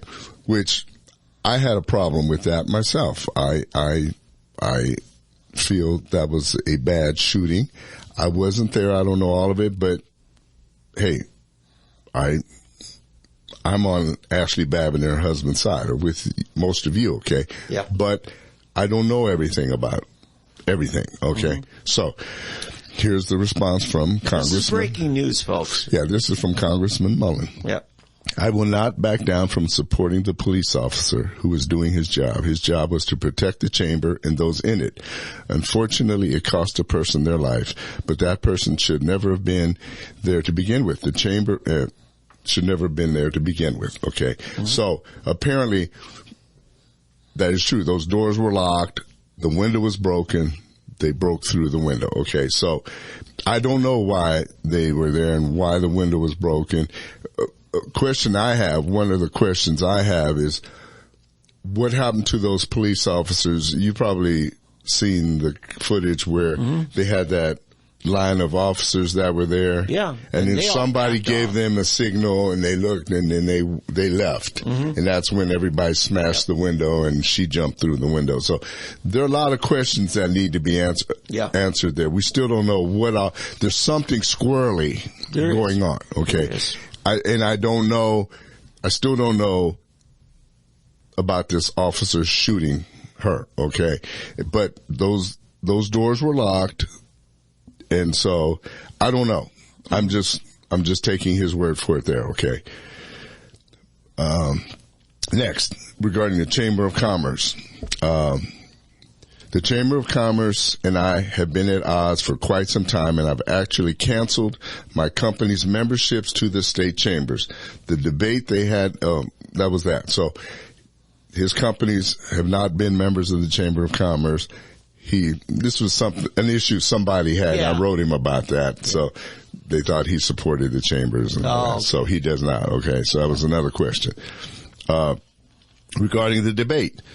The debate they had Wednesday, the chamber scheduled for a day. They knew I was in D.C. We tried for a month to get them to change the date, but they refused to do so. Mm-hmm. They said he's Mitch McConnell's boy. Mm-hmm. You and I think I had this. He's not Mitch. He says, he's in the House. He's not in the Senate. Right, I know. Yeah. I am not the guaranteed vote for Mitch McConnell, but someone has been, but someone has to be willing to run against him or it'll be between him and Chuck Schumer. And there's no way I would ever vote for Chuck Schumer over Mitch McConnell. Mm-hmm. McConnell and I have never had a conversation or even met. So he's never even met Mitch McConnell. Yeah. I believe he is completely out of touch and we should move on. Hold on. Who's out of touch? Mitch McConnell. This is the words of Mark Wayne Mullen. Yeah. Okay, there you go. He says he said Mitch McConnell and I have never met or even had a conversation. Okay. He said, I believe he is completely out of touch and should move on. There you go. That impresses me right there. I mean, I think he's looking for a valid candidate to run against Mitch McConnell for the caucus leadership. Yeah. Good. So, I just felt I needed to say, because if there's people out there that have been getting information, because this person a friend of mine, sent me all the reasons that they didn't want to vote for Mark Wayne. No. I wanted to set it straight, and the beauty of Mark Wayne Mullen, I mean, 5 minutes later, boom, he responded to me. No, I hit him with these questions, and he was right there. Early on, when he got in the House, Mark Wayne Mullen tied his horse to Boehner. Right. That's right. Exactly. And then Boehner's gone here a few years later. Right. And I believe that Mark Wayne Mullen began to become a better representative for us when he is no longer, the errand boy, right, for John Boehner. Right. And this brings me to another point, a reason that I support him. He's been there long enough to figure out what's going on. Yeah. And I think what he's seen, what he knows, his understanding of the ins and outs of Washington. The thing that's always gotten me about Nathan. Mm-hmm. Nathan's a great guy. He's smart. He's right on the issues and all of that. But to me, Nathan always seems to be premature. He jumps too high. I mean, you're going from the state legislature and he's going for the Senate. Mm-hmm. Why not go for the House? He tried to go for the House before, but why not go for, why not? Well, Nathan's in the middle of his last Senate term.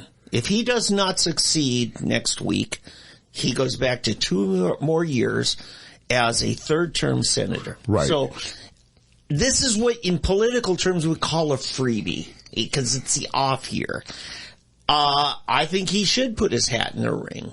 I think there are a lot of people encouraged him. I mean, Rand Paul put $700,000. Well, his PAC put $700,000 into supporting Nathan in this race. There are a lot of people who called for a Nathan Dunn candidacy. Right. That's true. Yeah. I'm just saying, when I look at, I try to be objective. Okay. Yeah. I'm telling you, I love Nathan. I have nothing against Nathan.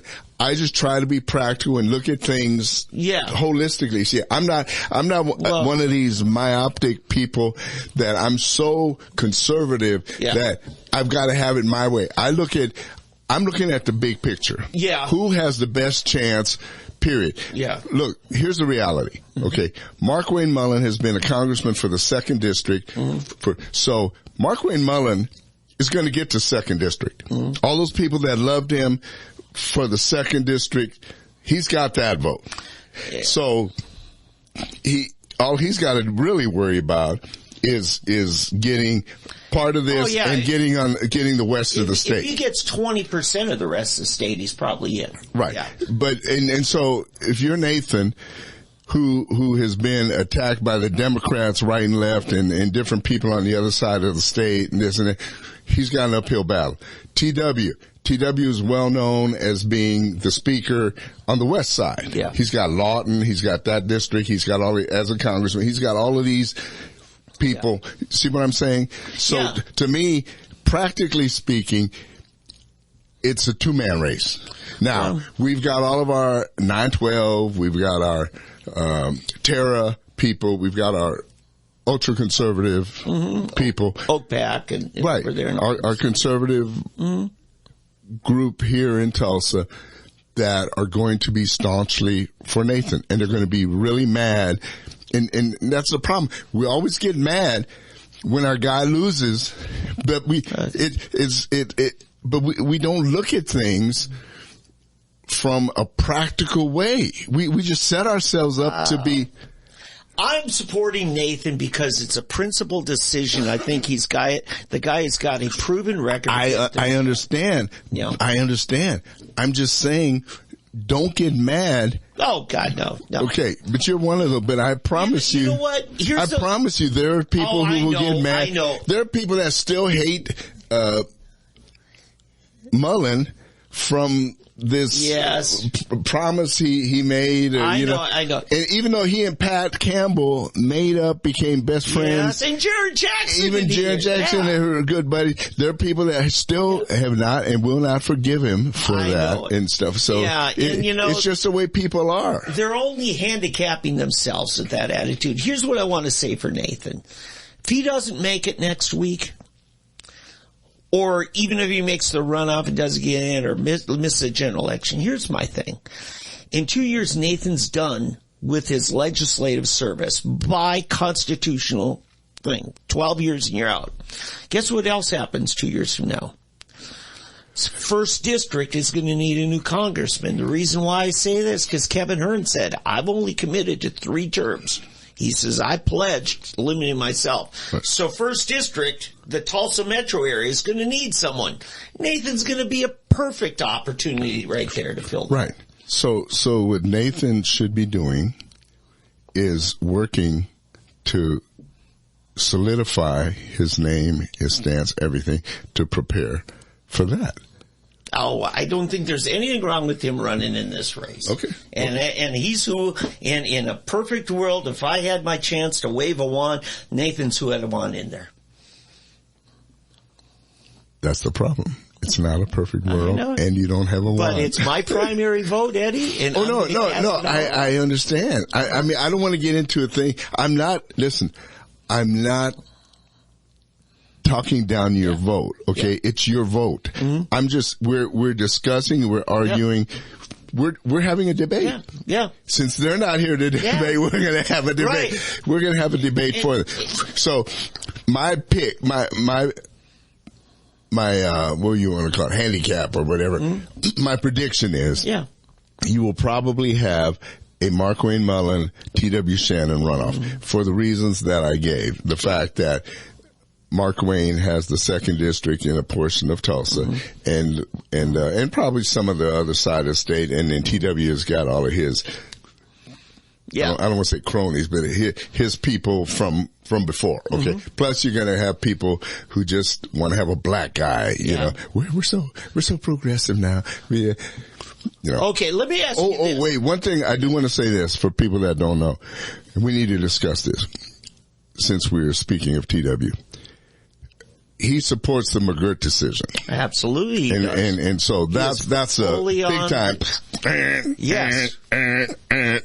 Yeah, that's something that So that to me is one reason that I don't listen, he's a friend too. I like him as a guy. He's a friend. Oh, how do you not like him as a friend? He's just a great guy. True. He just is. But no, I'm sorry. Yeah. That's a bad decision. And there's some other things. Okay. Now I'm going to ask a different thing. And so it's Nathan and Mullen are my top two. Let me ask you this. Who would you in a perfect world like to see in that runoff? In a perfect world? Yeah. It'd be Nathan and Mark Wayne. Right. Now, there's handicapping, and then there's just voting for your convictions. In a primary, you're allowed to vote your convictions, even if it's only you and 4 other people vote for that candidate. You know, that's where I'm at. I think, and it's all the more reason why I want to vote for Nathan, is I want him to get that second slot, because I'm quite convinced Mark Wayne is going to have no problem getting in the runoff. I want Nathan to be the other guy in the runoff. And then let's sit down for a real debate where they both show up. Boy, that would be cool. Yes. That would be cool. Yeah. We will host it if you want. We will host it, yeah. We got 2 chairs here. Yeah. Yeah. We may even do it in a different place. Sure. Yeah, that would be nice. Okay. Yeah. That would really be good for us too, wouldn't it? Yeah. All right. Okay, we spent enough time on that. Yeah. Let's move on down the list. Yeah. Now, Congress, you know, we're probably Hearn doesn't have a primary. Hearn is second district though. Yeah. Okay. Getting back to the Beacon. Mm-hmm. Former U.S. Representative Jim Brian Sanders endorsed Josh Brecheen, and they endorsed Josh Brecheen. Mm-hmm. Who do you endorse? The guy who sat here, Wes Snowfire. I'm with you. I think he's, especially in the McGirt issue, is very much, because that guy sits on the tribal council of the Cherokee tribe, and he's the one trying to pull the Cherokee tribe back to the table with Governor Stitt. Yeah, you're singing my tune. Exactly. I'm totally Wes Snowfire. Wes Snowfire. He checks all the boxes. He's young. Yeah. He's young. He has vision. He's got energy. He's fresh. And his vision is there. And like you said, listen, something we have to understand, okay? This state used to be known as Indian Territory. Mm-hmm. Probably 70% of this state has some claim to Indian blood. Only 9% are on the roll, though. Why do you always have to? I'm sorry, but you would have said 17, I'd let it slide. No, 70. No, I'm not saying on the rolls. I'm saying Indian blood. Yeah. Listen. I'm sorry. I don't mean to nitpick on you. Thank you. This is Eddie's show. I'm sitting in his chair. And if what's her name from Connecticut or wherever? Oh yeah, from, Elizabeth Warren can have 2,000 something Indian in her. Pocahontas. Pocahontas. Yes, that's right. That's what Trump calls her. Then 70% of the people in Oklahoma, I probably have some Native Americans somewhere. Oh, yeah. I need to get to 23andMe to check. That's right. But anyway, no, as much of an influence and impact as Native Americans have in Oklahoma, particularly in East Oklahoma, the Cherokees, we really need to see some representation in the U.S. Congress, in particular, someone that has the interest of the United States, not just the tribes, but someone that relates as a tribal member, but also as a United States citizen. I mean, people don't understand. I just don't get it. Yeah, it doesn't have to be a tug of war. No. But I was so impressed. And if you didn't get a chance, please go back and watch or listen to the interview we have with Wes Snowfire. Yeah. And can I say something behind the scenes? While we had Wes sitting here, just off camera, was a man I greatly respect. Mark Wayne Mullins, former, I believe, chief of staff, Michael Stopp. A West Point graduate, Cherokee, looks very Native American. Yeah, he is. And he was head of the Tulsa, the Oklahoma Young Republicans Club for the GOP at one point. But I'm really trying to get that. Now, that's just telling you who Wes is surrounding himself with and some of the caliber of people who think Wes is that good of a candidate. But thirdly, I'm trying to get Michael Stopp to consider running for Cherokee chief so we get rid of Chuck Hoskins and just that radical liberal bunch that's been controlling that tribe, because they're not working with state government. They won't even come to the table. But we're getting off on that. Is Chuck Hoskins also running for that second district? No, I don't believe. Okay, I think there was somebody named Hoskins running, as I saw. But anyway, we both are supporting West No Fire. Okay, and there's a Hopkins, and I know Rhonda Hopkins. Okay, yeah, all right. So in any event, West No Fire for the second district congressional seat. Okay, Attorney General. Yes, that's a hot one. John M. O'Connor is an accomplished attorney who was nominated by former President Donald Trump and appointed Attorney General by Governor Stitt. He is a true conservative and is not shy about challenging the U.S. Supreme Court to battle for issues that matter to Oklahomans. The Tulsa Beacon endorses Attorney General John M. O'Connor for re-election. And I think Dave and I both concur. Yeah, I do. Yeah. And I have to say, last time I supported, Gentner Drummond, there are things I didn't know about Gentner Drummond that I know now. And secondly, we had a corrupt Attorney General, Mike Hunter, who's since then resigned in shame and disgrace. I mean, it was a bad, tough choice. So, what do we know about Gentner Drummond now? All of the Democrats that he's funded and supported. Yeah, it's bad news. Yeah, I'm like you, same. And the corruption of how he dealt with that COVID money, where he ran it through his own bank, where he approved his own government handouts that goes well into 7 figures. Yeah.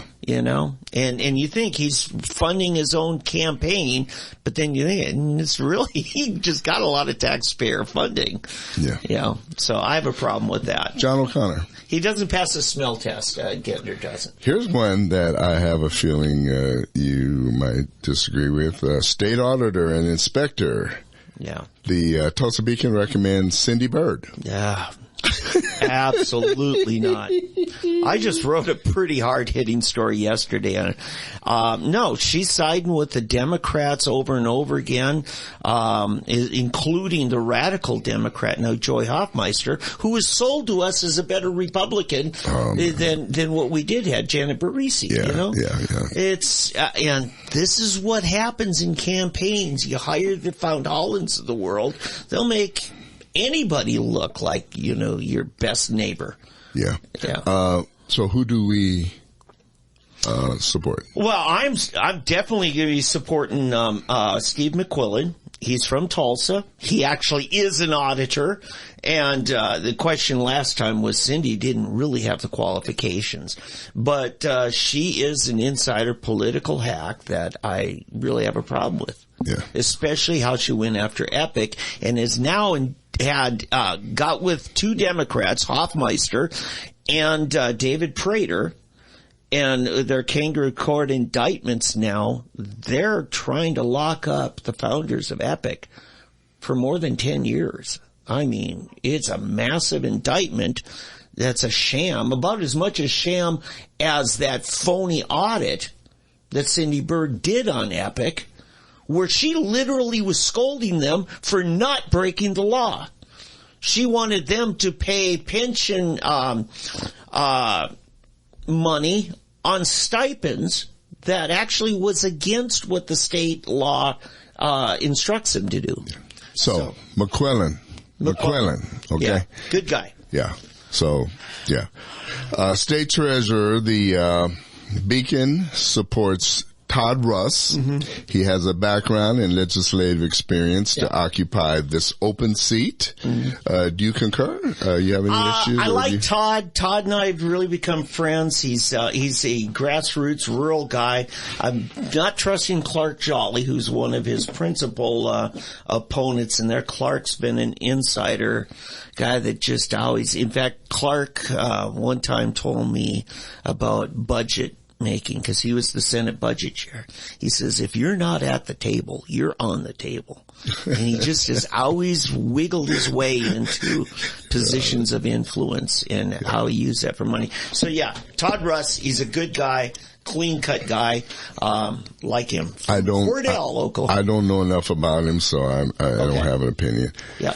Okay, here's one that we're going to disagree on, but it's a good one. Okay. Either way, I think we win. Either one of us wins. State Superintendent of Education. Yeah. Republican. Ryan Walters has proven that he will go against the liberal education establishment and make Oklahoma schools better. The Tulsa Beacon endorses Ryan Walters. They have Walkers down, but it's Walters for state school superintendent. I think you agree with them, right? You like Ryan Walters? I do, but I think we both agree our top two are both going to be the same two people, just in different order. Right. I think our tough debate, Eddie, you and me, is going to be in the runoff, because I think those two are going to be in the runoff. You think there's going to be a runoff? Well, yeah, you've got April Grace in there, and she's going to carry a lot of teacher support, because she's going to be the Joy Hoffmeister of this time. Wow. Yeah. So you don't think our other candidate and friend is going to make it? No, I think my sincere hope is that the two people we see in it is going to be Cox and Walters. Oh, okay. That's what I'm saying. I'm hoping April Grace is on the other side. No, she's a registered Republican. Okay. I'll be nice and say she is registered. Okay, but who do you think the runoff is going to be? I'm hoping that Cox and Walters both make the runoff. Oh, okay. Okay, now I got you. Sorry, I maybe didn't. Yeah, I thought you were saying April Grace is going to be the runoff candidate. No, she's going to be a tough challenge. She's competitive in this race. Right. Because the teacher establishment, the education establishment's all for her. Yeah. And have been early on. They recruited her. They funded her, just like they funded Joy Hoffmeister. All right. And so you're Walters. I am Walters, okay, but with great respect for John Cox. Okay. Here's my view. I love Ryan Walters. Mm-hmm. I sincerely do. I think he's everything we need for the future. Mm. But I'm supporting John Cox. Okay. And here's why.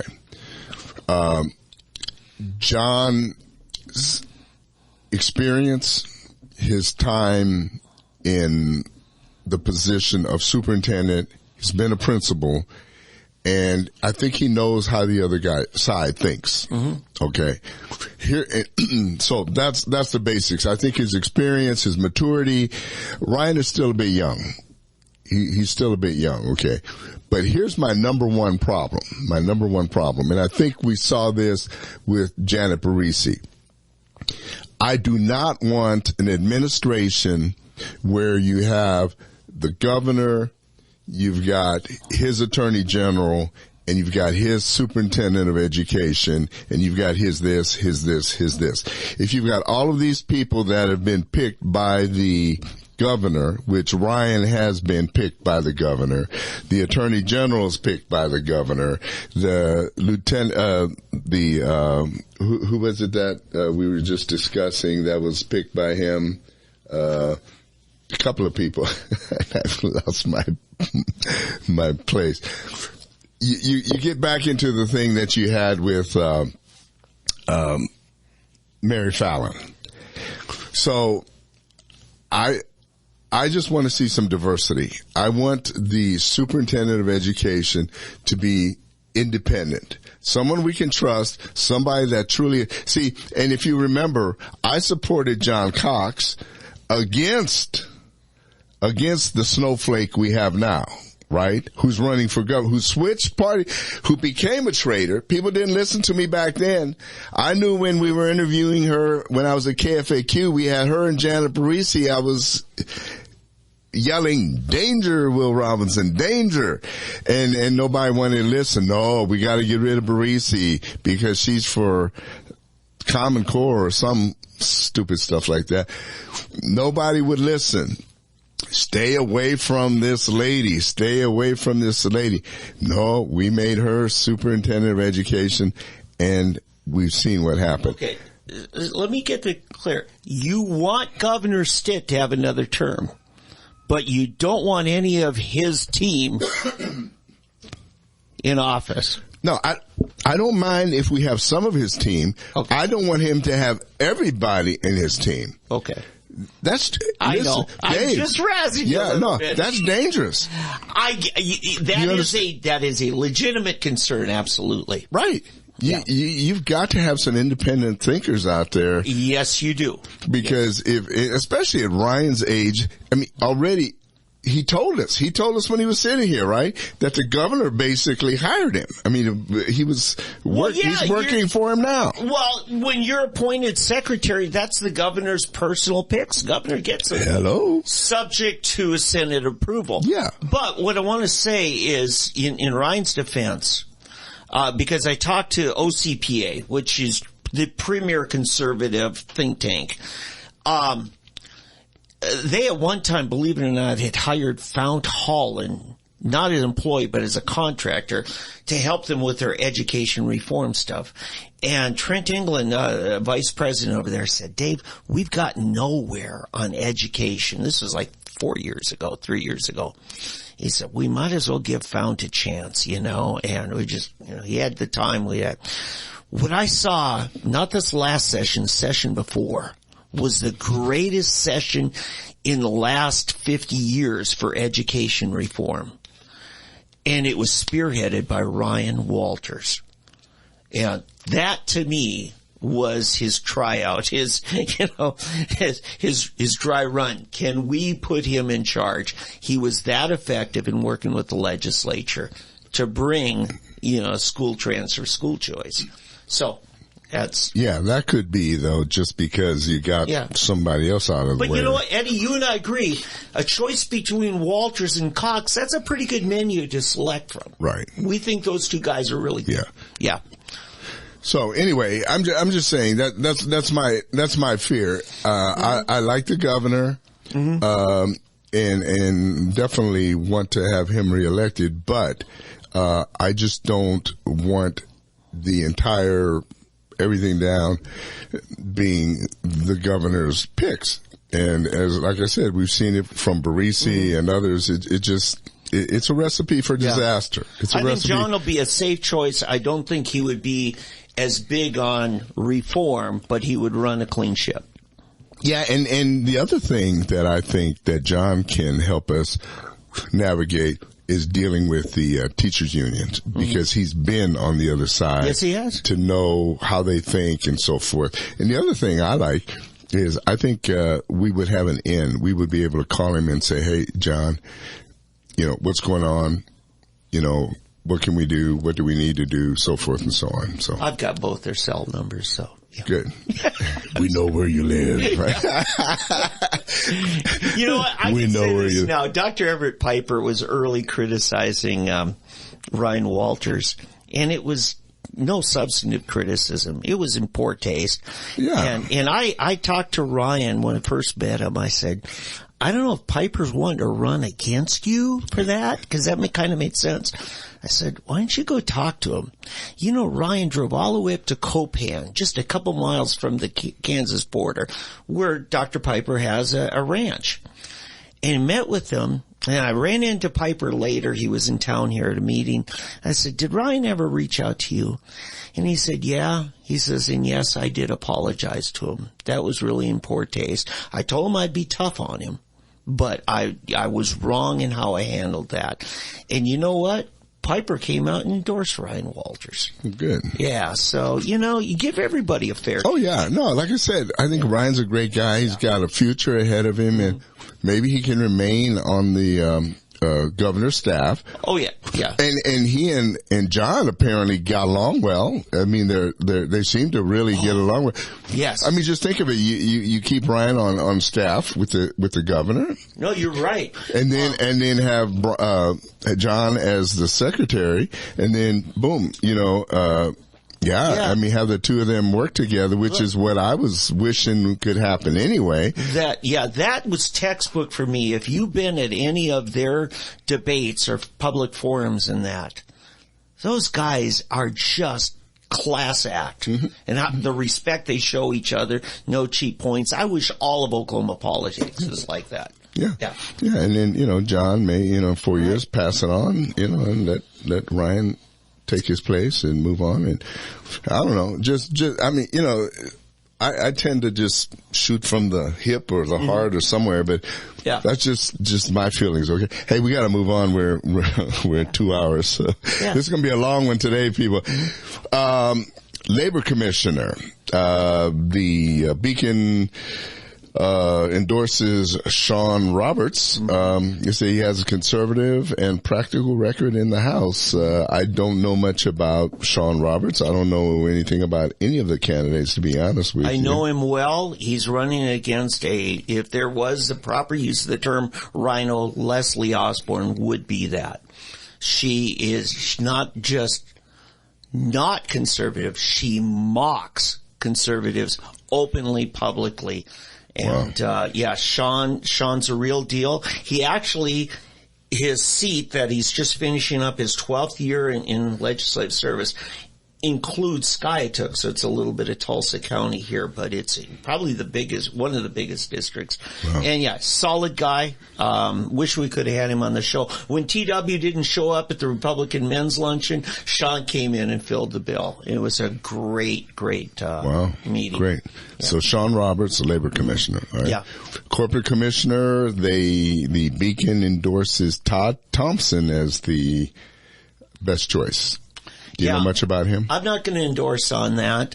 You've got that choice, Kim David, who's a senator for Wagner County and some of Muskogee, had real problems with it. I don't consider any of them truly a friend of the taxpayer. Whoa. I'm not, again, no one's earned my vote on that. I'm going to have to do a little homework, and it's not going to be as fun of a vote as the Walters Cox choice. You know, so that's where I'm at. Okay. Here's one that you'll like. Tulsa County Assessor.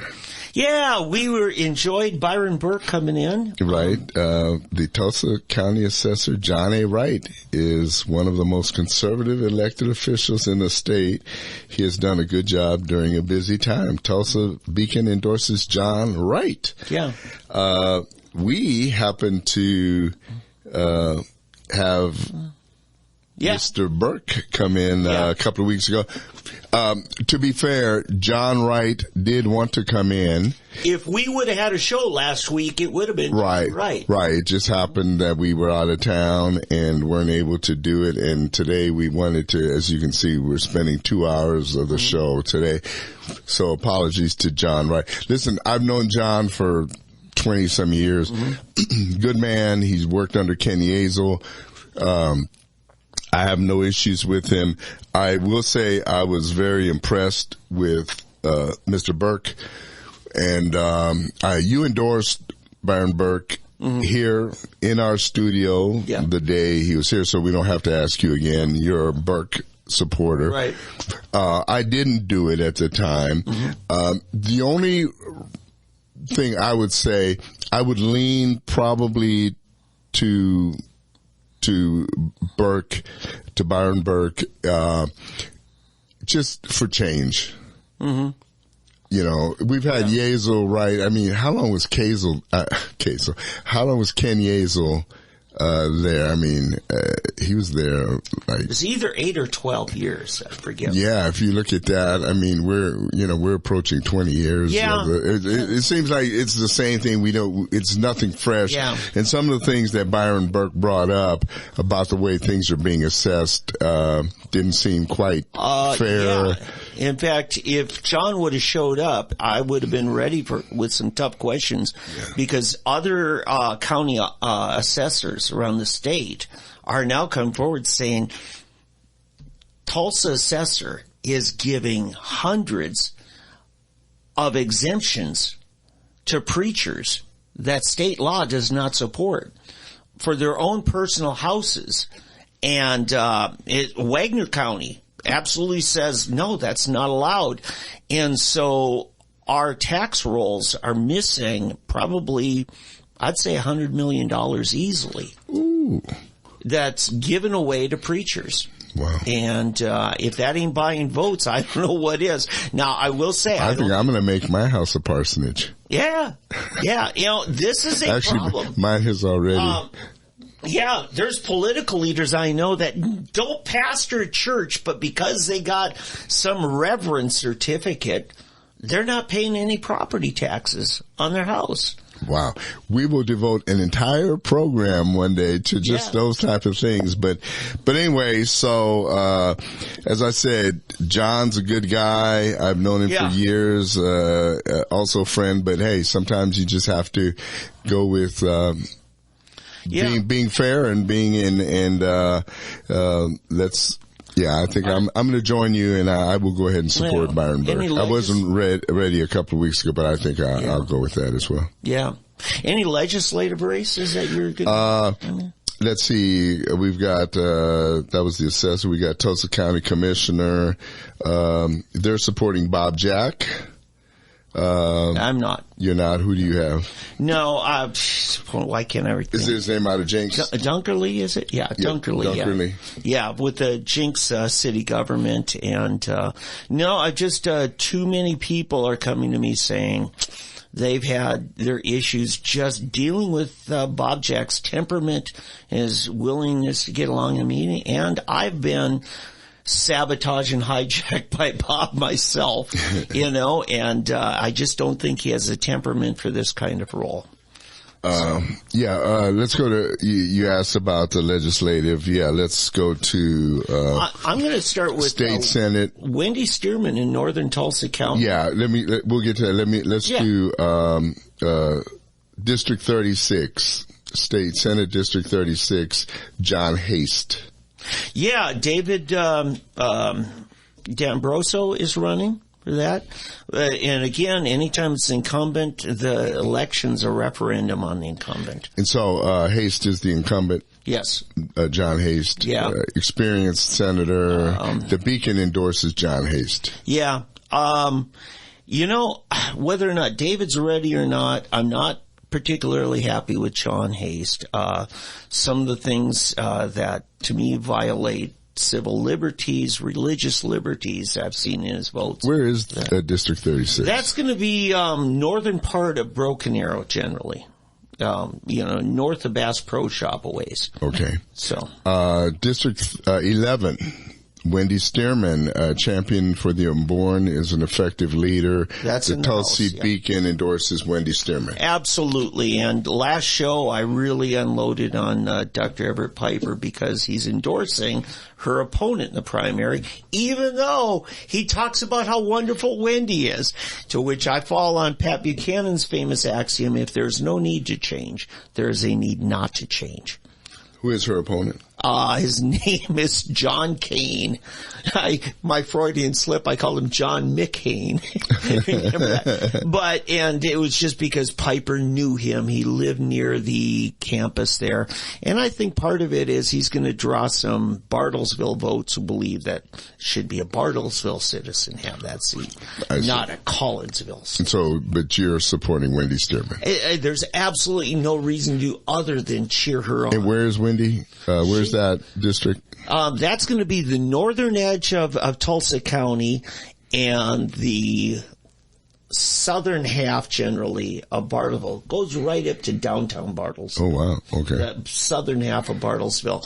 And the thing for Bartlesville is their other district, a guy from Copan has that. So there's no true Bartlesville citizen on there. Is Wendy the incumbent? She is. Okay. And Dr. Piper endorsed her 2 years ago, and she did nothing but impress all of us.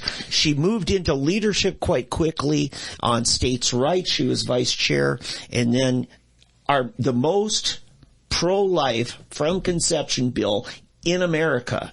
She not only sponsored, it, but got it passed and signed into law by Governor Stitt. Wow.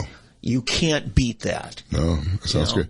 John McCain, John Kane, Freudian again, if he turns out even as good as Piper thinks, he might hold a candle to what Wendy's already proven. All right. A homeschool mom from Collinsville. State Representative District 76, Tulsa Beacon recommends Timothy Brooks. I do too. I've known a lot of Fords. The Ford's legacy in state government, and Ross Ford is probably the most liberal of all of them. His nephew, who had been on the city council down in Mounds, Rob Ford, absolutely we want him in the Senate taking over for James Leewright. But Ross Ford, Broken Arrow can do better. Okay, so that's Broken Arrow. Yeah. All right.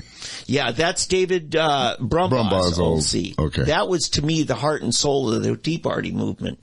And Ross is not the Tea Party representative. Is he the incumbent? He is. Oh, okay. He is. Ross is. Ross is the incumbent. He is. And so we want Timothy to take that. I do. Okay, great. And then finally, State Rep District 79, Paul Hassink, a true conservative, is the best choice to be one of the most liberal representatives in the state election. Yeah, Provenzano, somehow liberal, got that and held on to it for a second term. And I'm sorry, that, to me, that's where we're sitting right now. It's that district. Yeah. Okay. Yeah. It needs to be a Republican. This is a tough area, though. This whole area all the way over to Sheridan is more liberal. Yeah. Yep. Tulsa is the Midtown area is turning into more of a liberal area. It is. Yeah. Yep. All right. Well, listen, we've given you a lot of food for thought this week, people. So, hopefully if you want, note the minutes on, especially you Tulsa people and, Oklahoma people with the, primaries coming up, this week, on Tuesday. We'll try to get this out right away. By midnight tonight, on Sunday morning, 12:01, this should be up. Yeah. And then I'll try to have this up by midday Sunday. So, go ahead and pass this on to your friends. If they want to know who to vote for, they can pick Dave's picks, my picks, the Tulsa Beacon's picks, or whoever they want to pick. But tell us we're all wrong and let us know who your picks are. at least you'll have some information to go by. Okay. Yep. Hey, we thank you so much, everybody, and it's always such a pleasure just being with you and dealing with all of the things we deal with every week. And God bless, and we will talk to you next week if I can get this exit music to play. There it is. Hey, God bless everybody. Right. Have a great week, and we'll talk to you later.